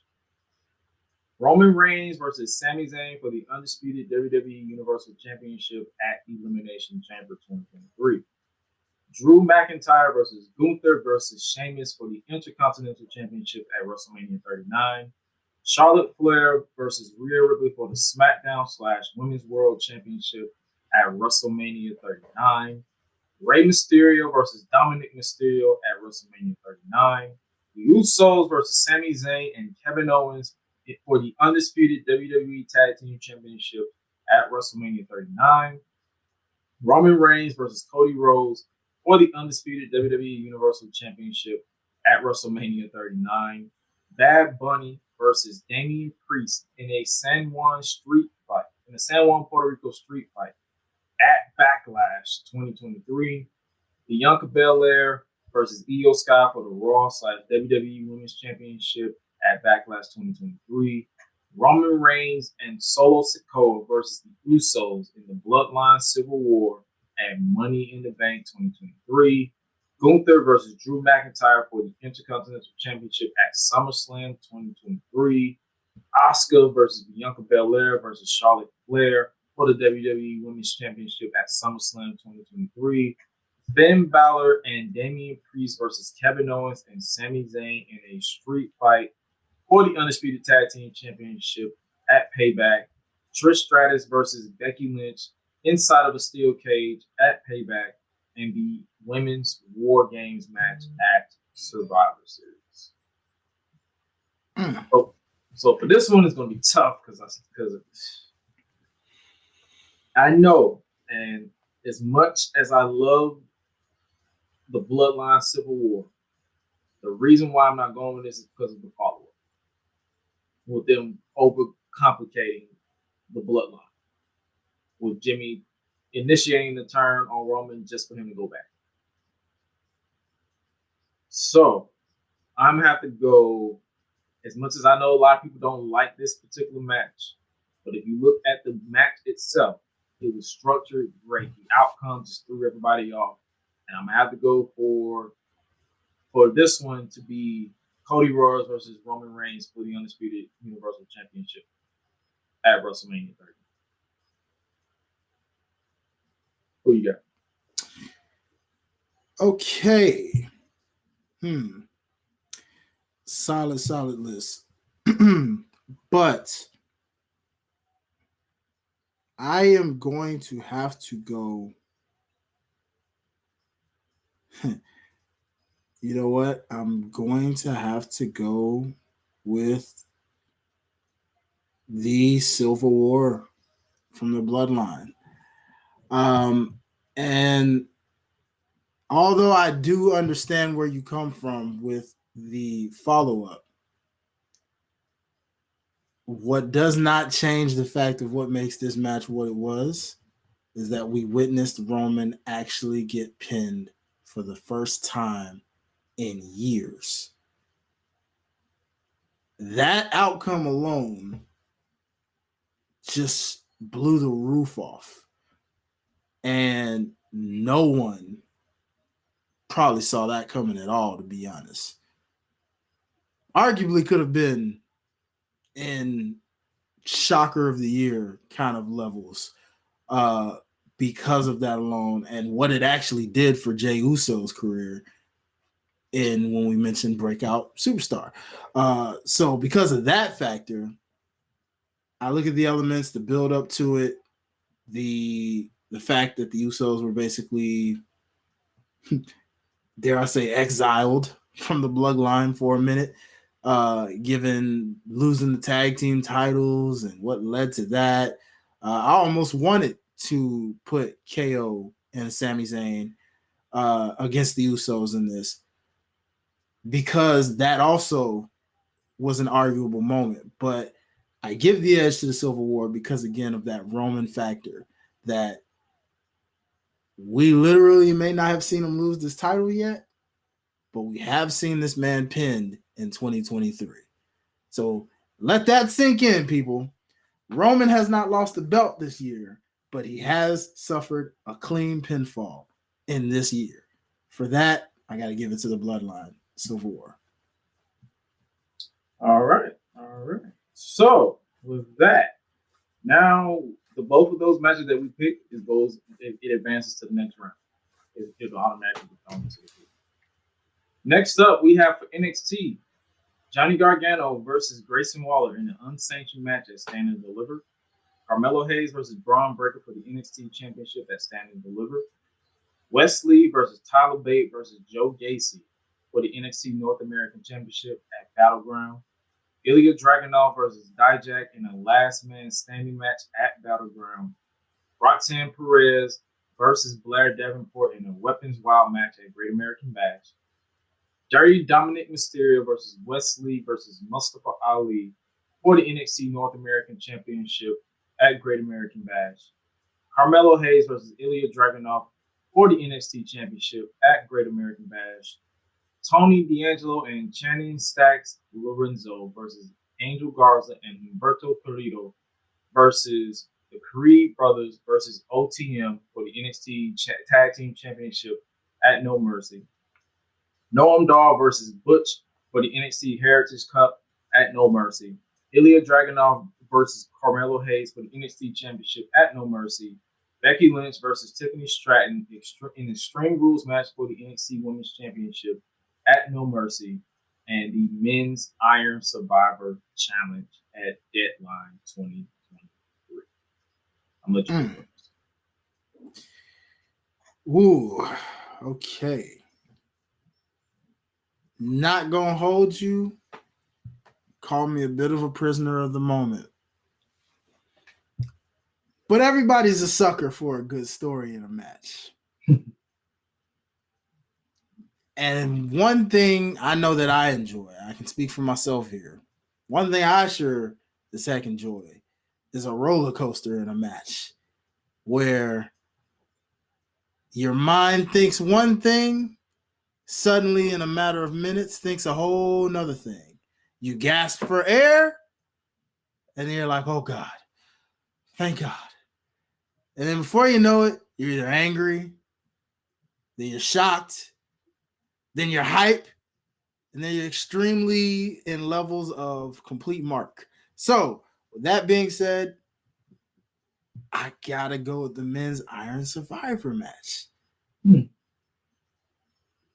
The emotion from the fans being sucked the life out of slowly to the LeBron James-esque in 2016 with the Cavaliers beating the darn near unstoppable Warriors at that time, 72 and 73 and 9.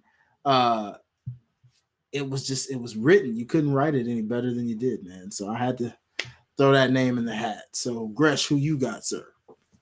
This is pretty much not even a challenge to explain. The Men's Iron Survivor Challenge. That's what I can go to. If you can call it recency bias, like recency bias or whatever the case may be, but being so emotionally invested in this match, assuming that Trick is literally going to get no pin and literally within the span of what, a minute or less, pin. And everything. It's like, that's the thing about the Iron Survivor Challenge. There's no room for error. No one could afford to fuck up. And every last one of them hit that point. And the fact that he got the pin over Braun Breaker of all people just solidified that moment. So I'm definitely going to give the Men's Iron Survivor Challenge to advance to the final round. I'm with it. Next up, we have for AEW, due to AEW World's End happening this coming Saturday on December 30th, none of those matches are eligible. So this list is pretty stacked, so we're going to try to run through this real quick. MJF versus Bryan Danielson in a 60-minute Iron Man match for the AEW World Championship at Revolution. MJF versus Sammy Guevara versus Darby Allin versus Jungle Boy Jack Perry in the Four Pillars match for the AEW World Championship at Double or Nothing. Blackpool Combat Club versus the Elite Anarchy in the Arena at Double or Nothing. Will Ospreay versus Kenny Omega 2 for the IWGP US Heavyweight Championship at Forbidden Door 2023. Orange Cassidy versus Zack Sabre Jr. versus Katsuyori Shibata versus Daniel Garcia for the AEW International Championship at Forbidden Door. Bryan Danielson versus Kazuchika Okada at Forbidden Door. CM Punk versus Samoa Joe for the Real World Championship at All In 2023. CM Punk's final AEW match. Adam Cole and MJF versus Aussie Open for the ROH World Tag Team Championship at All In. Will Ospreay versus Chris Jericho at All In. Chris Statlander versus Ruby Soho for the AEW TBS Women's Championship at All Out. Bryan Danielson versus Ricky Starks in a no DQ strap match at All Out. Miro versus Powerhouse Hobbs at All Out. Konosuke Takeshita versus Kenny Omega at All Out. Jon Moxley versus Orange Cassidy for the AEW International Championship at All Out. Christian Cage versus Darby Allin in a best 2 out of 3 falls match at for the AEW TBS Championship at Wrestle Dream. Orange Cassidy versus Jon Moxley for the AEW International Championship at Full Gear 2023. Ricky Starks and Big Bill versus LFI versus FTR versus Kings of the Black Throne for the AEW Tag Team Championship at Full Gear in a ladder match. Swerve Strickland versus Hangman Adam Page in a Texas Death Match at Full Gear. Chris Statlander versus Sky Blue versus Julia Hart for the TBS Championship at Full Gear. Timeless Tony Storm versus Hikaru Shida for the AEW Women's World Championship at Full Gear. And I'm gonna go ahead and start with this one, and I'm gonna keep it stacked with you. I love this match, even to this day. When I look back on it, it was a tie between Orange Cassidy versus John Moxley, the first one at All Out, and the 60-minute Iron Man match. And I'm going to stand on business and let you guys know that my pick for this one is Bryan Danielson versus MJF in the 60-minute Iron Man match for the AEW World Championship. That was a classic. Who you got? Oh boy. So for me, also kind of in a split decision kind of thing, where I was torn between these two, between the Texas Death Match between Swerve and Hangman Adam Page, or my winner of this, because I got to give it to him, also a match that was very insane and classic in its own right. I got to give this to Bryan Danielson versus Ricky Starks. No DQ strap match at All Out 2023. That's your pick? That's my pick, man. That match. Like Bryan Danielson, pretty much you got two matches in the category. Like, I believe this is the first person to have two. And even though that Swerve and Hangman match was exceptionally crazy, oh yeah, it's just that Iron Man match. I'm standing on business. I'm sorry. Yeah, that strap match, man. Hey, I ain't gonna lie to you, dog. Like, it made Ricky Starks the truth, you know, at that point. Like, because then he choke out. Like, then he just like die. Yeah, darn near. He like, you know what I'm saying? He had to get that man with the strap one time, pun intended.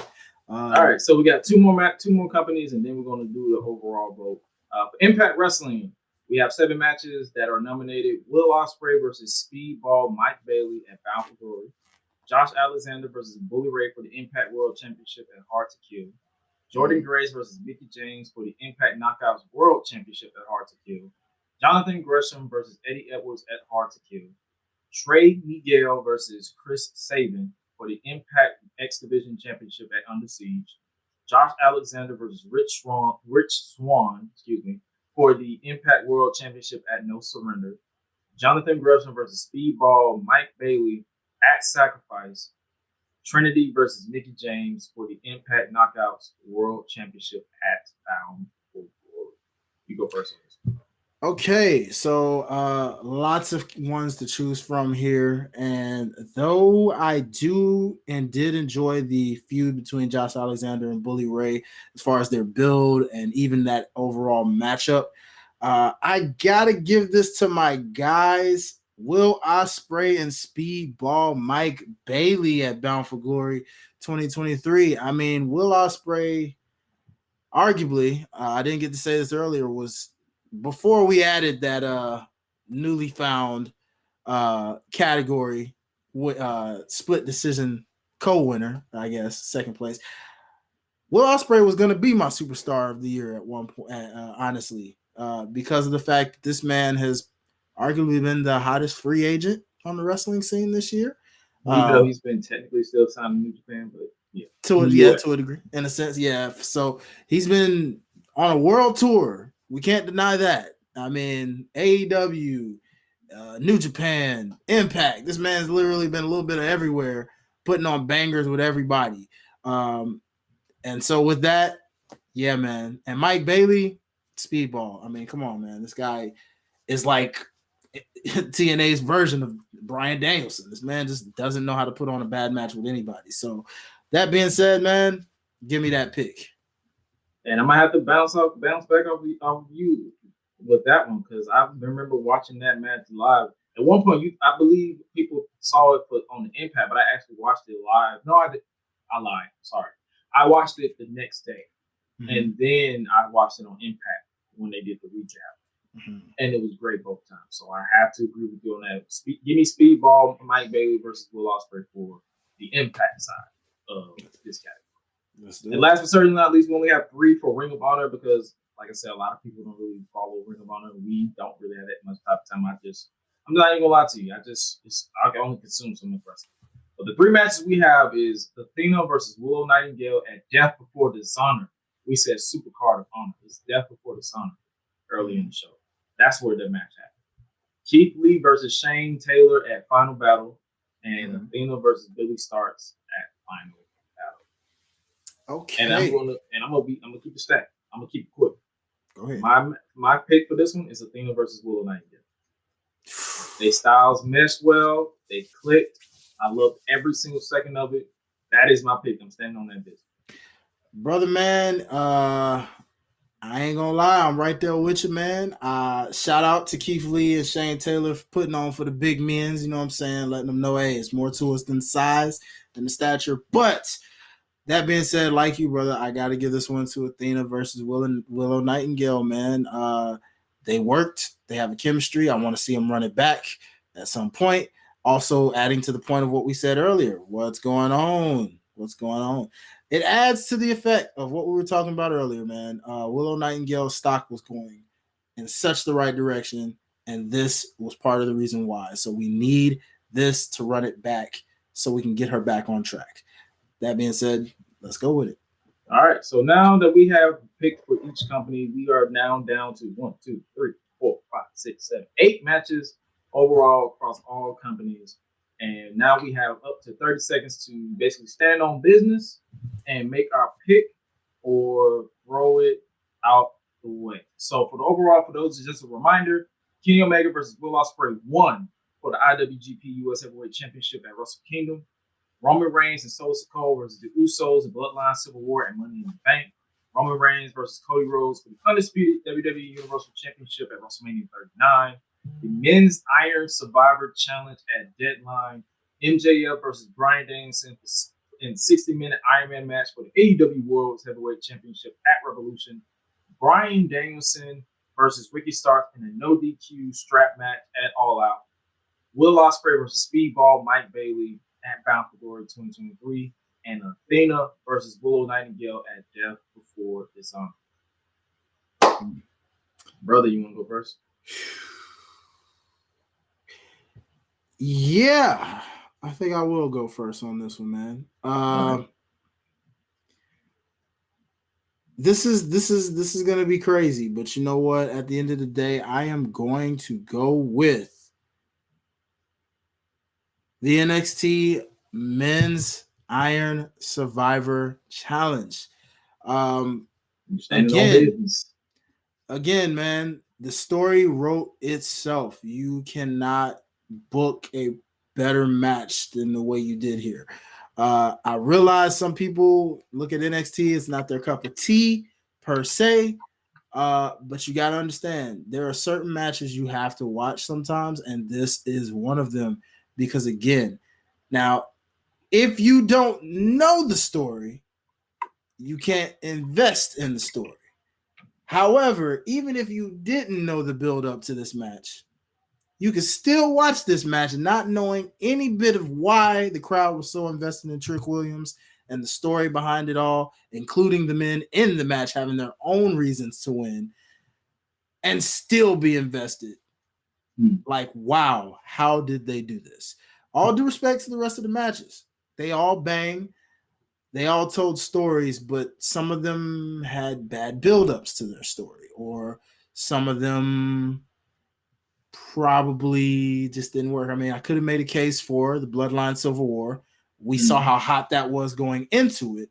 But as you mentioned, what kind of disqualifies it is the way it kind of finished after the fact. So give me the NXT Men's Iron Survivor Challenge. Well, it's looking like we're about to go to the wheel because I am standing on business and saying MJF versus Bryan Danielson, 60-minute Iron Man match. Fair. Trumped all these other matches. It's like there was moments like, for starters, people got to know I'm a Bryan Danielson guy, so of course. But then when you actually break down the match and actually for 160 minutes is a big ass to ask your viewing audience to sit through for an hour. And they actually went not only an hour, they went to sudden death and delivered. I talked about Bobby Roode versus AJ Styles on my last retrospective that I did for 2 weeks ago, where I wasn't a fan of them doing a sudden death on Impact instead of right then and there, because it feels like they would have cheaped out, like the crowd basically spent their money for a draw. It's like you have that sudden death immediately, and that's what they did. Like it was like MJF was crying, legitimately crying of exhaustion, and Brian was smiling from ear to ear because he was like, "I'm not even tired yet. Like, let's keep going." And Max is like, "What the fuck?" That type of shit I love.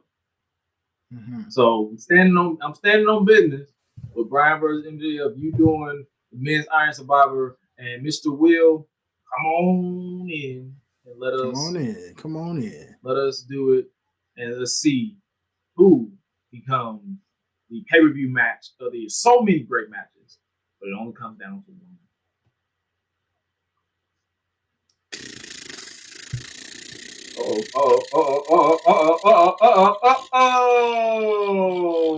Let's go. Brian My match versus that I stand on business with.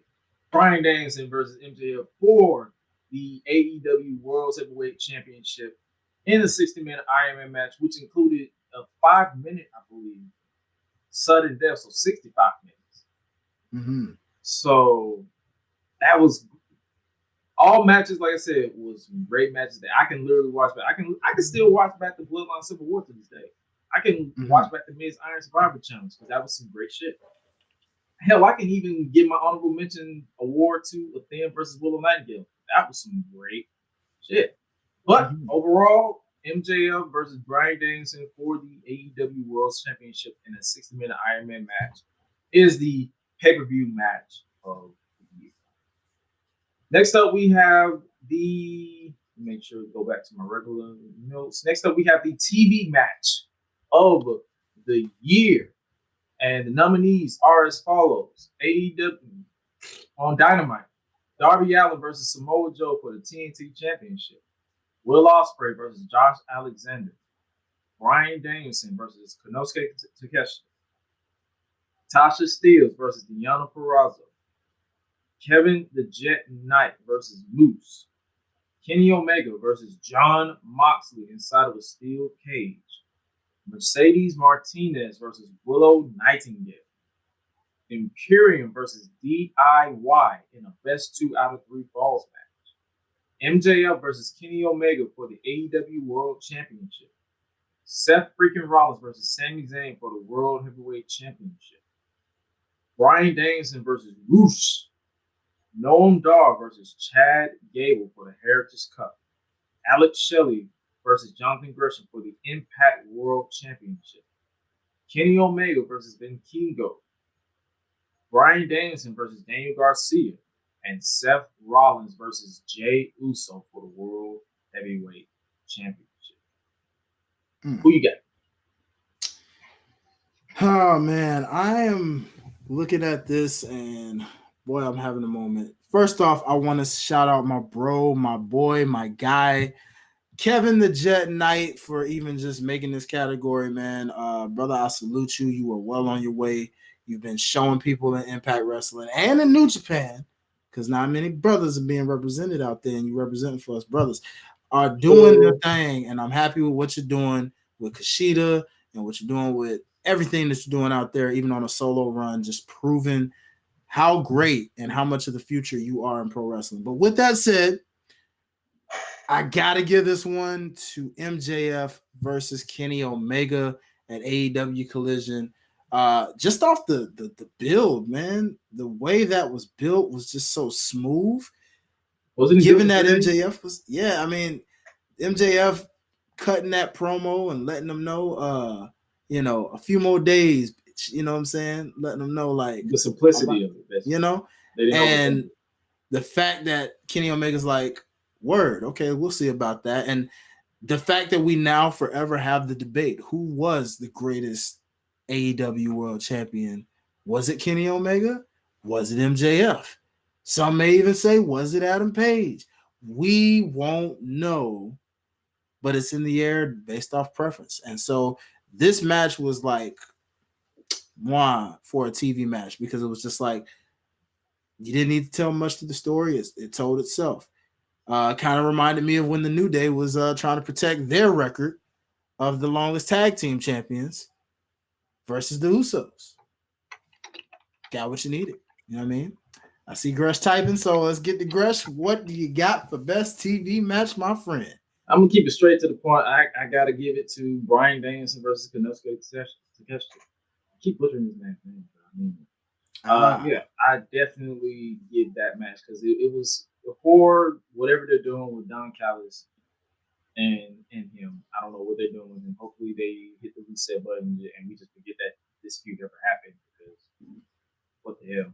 But Bryan Danielson versus Konosuke Takeshita is my pick for match of the year for sure. For sure. So with that being said, we're gonna have to switch back over to the wheel. And I didn't have too much time to type, but you know what it means. So let's go ahead and are we doing Bryan Danielson or MJF versus Kenny Omega? Bryan Danielson versus Konosuke Takeshita or MJF versus Kenny? Let us take the wheel. Jesus.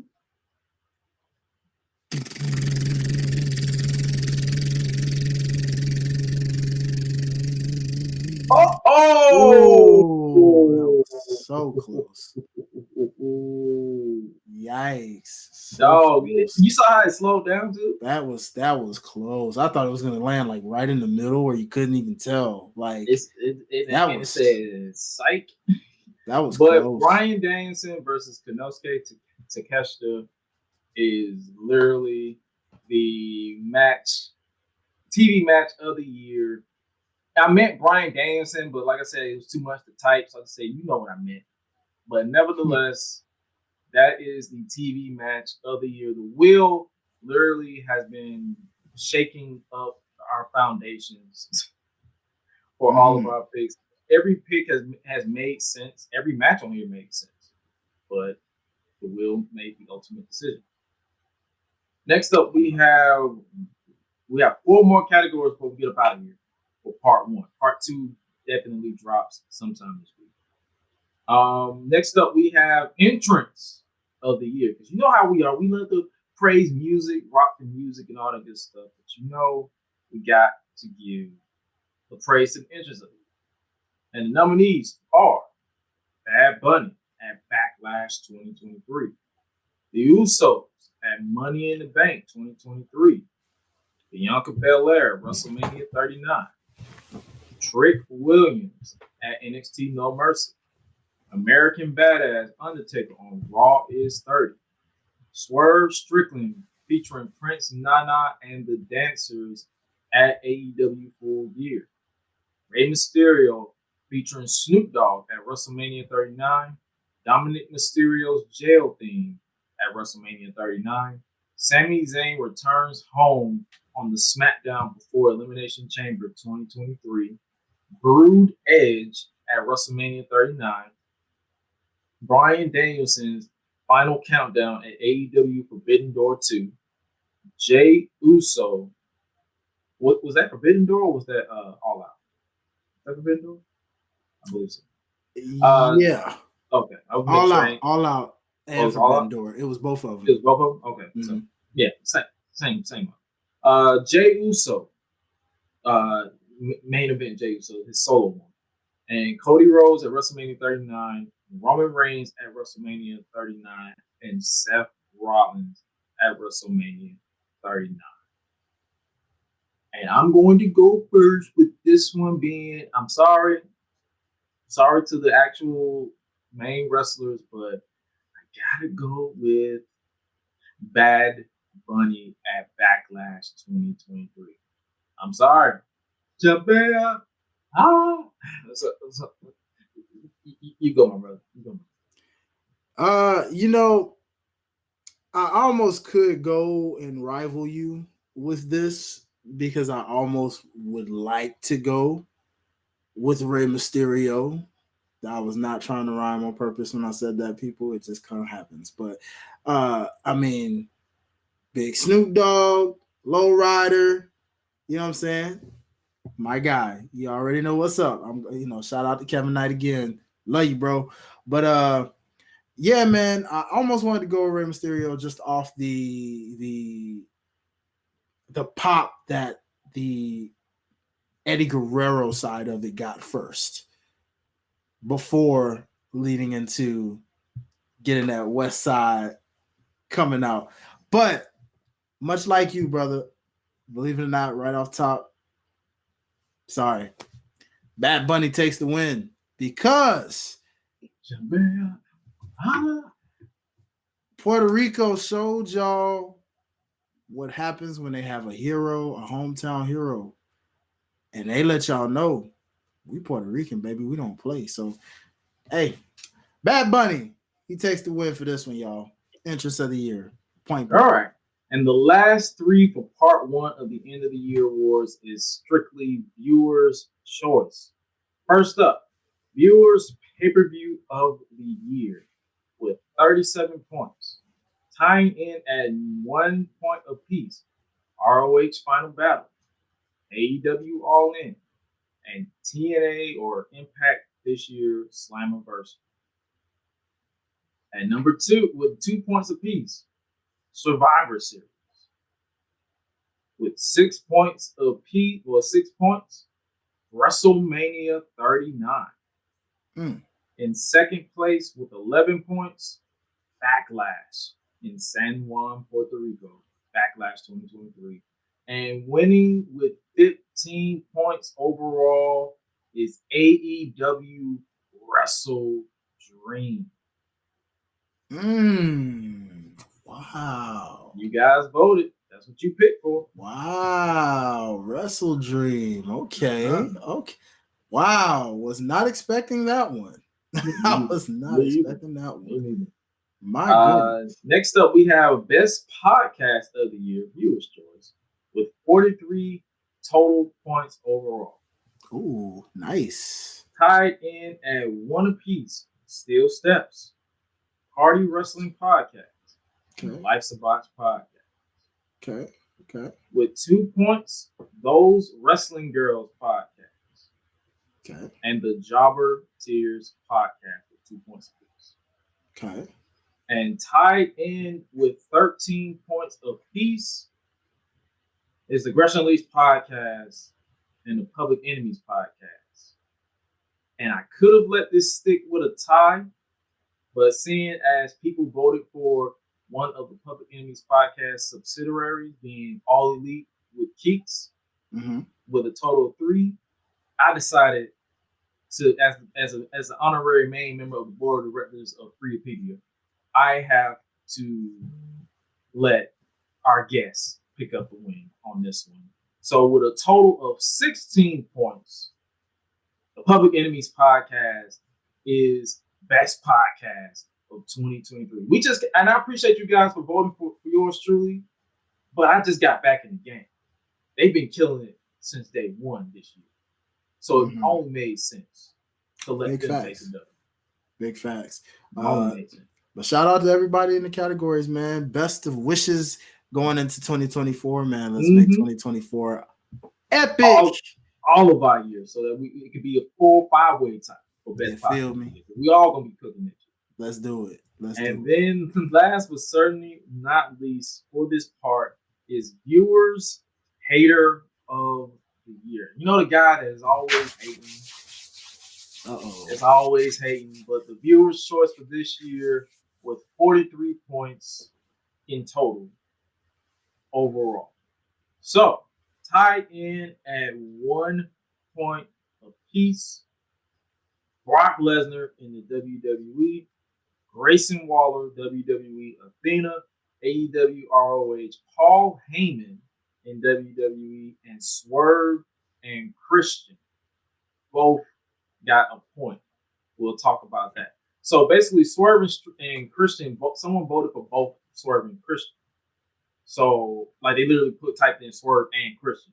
So what I'm going to do is add a point to both names. So Swerve, whatever Swerve's initial point, +1. Whatever Christian Cage's initial point, +1. Mm-hmm. So tied at number 2 with 2 apiece, Drew McIntyre and Shinsuke Nakamura. The third place, Nigel McGuinness in AEW with 3 points. And in second place, despite being added at 1 point, Swerve Strickland with 7 points overall. And winning the Viewer's Choice Hater of the Year is none other than the patriarch himself, Christian Cage, with a total overall of 26 points. My goodness. They say Christian Cage is the hater of the year, ladies and gentlemen. Pretty sure he accepts that with pride. Ladies and gentlemen, the Player Haters Ball Champion of them all. With that being said, hopefully you guys enjoyed part 1 of the end of the year awards. Part 2 will culminate over on the Lights of Botch podcast. Direct links coming soon. That will not be live. That will be pre-taped for obvious reasons. But make sure you guys tap into that so the rest of your votes can be heard.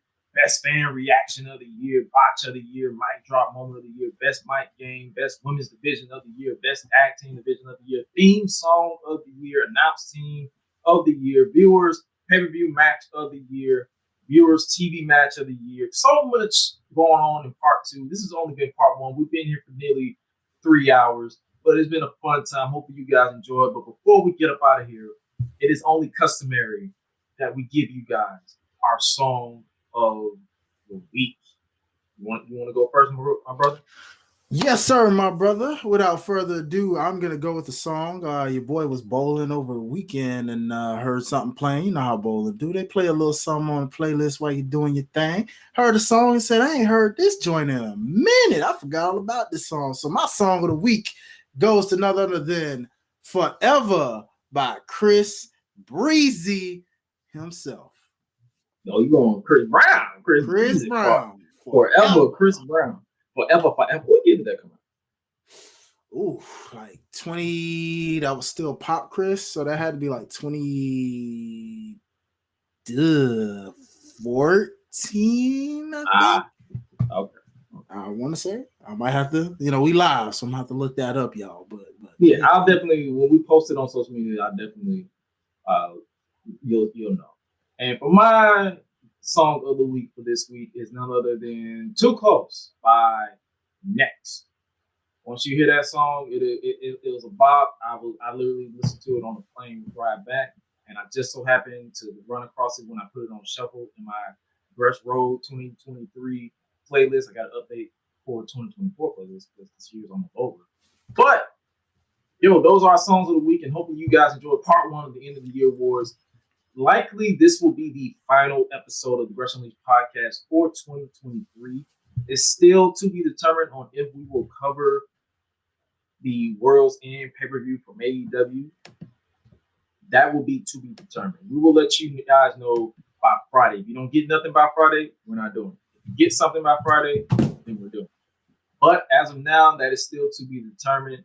And hopefully you guys enjoyed this episode of the Gresh and Hi-Lite podcast. Make sure you guys follow yours truly at Gresh on Twitter, Josh Gresham RG on everywhere else, Joshua Gresham RG on Facebook, or the Gresham brand, or simply follow the podcast itself at Gresh Unleashed on www.greshunleashed.com. Where can they finally follow your content, Mr. Hi-Lite Real?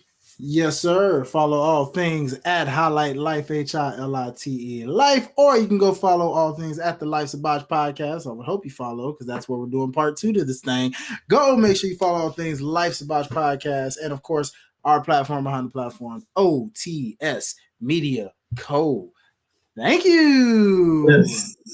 Thank you. And thank you for tuning in to part 1 of the End of the Year Awards. Don't go anywhere. Click over to the Life's a Botch podcast and make sure you guys tune in to part 2. And with that being said, hopefully you guys have a happy New Year. Hopefully you guys enjoyed the Hawkville Christmas break that was literally yesterday. Hopefully I enjoyed it myself. Yours truly. Will a Gresh family podcast happen in the future? Yes, indeed. When will it happen? To be determined, but it will happen. I will tell you this right now. It will be the most chaotic episode you've ever seen. Come on, man. That's all I'm gonna say. Because you think I'm insane, add 2 more. Make that 3. And that's all I'm gonna say about that. We all have the same face, but at the same time we have similar personalities. We sync together like peanut butter and jelly. But with that being said, you guys stay safe out here in these streets. Remember to always show true love to each other. Love your neighbors. Love everyone as if you want to love yourself. Show everyone that you come across with respect. And whatever lessons you learned in 2023, take that into 2024 and beyond. Because we can only grow if we are genuine with showing each other growth. And with that being said, you guys stay safe out here in these streets. I said growth. Grace. Grace. And remember to always eat, sleep, flex, and repeat. We out, y'all. Be crazy. Yeah.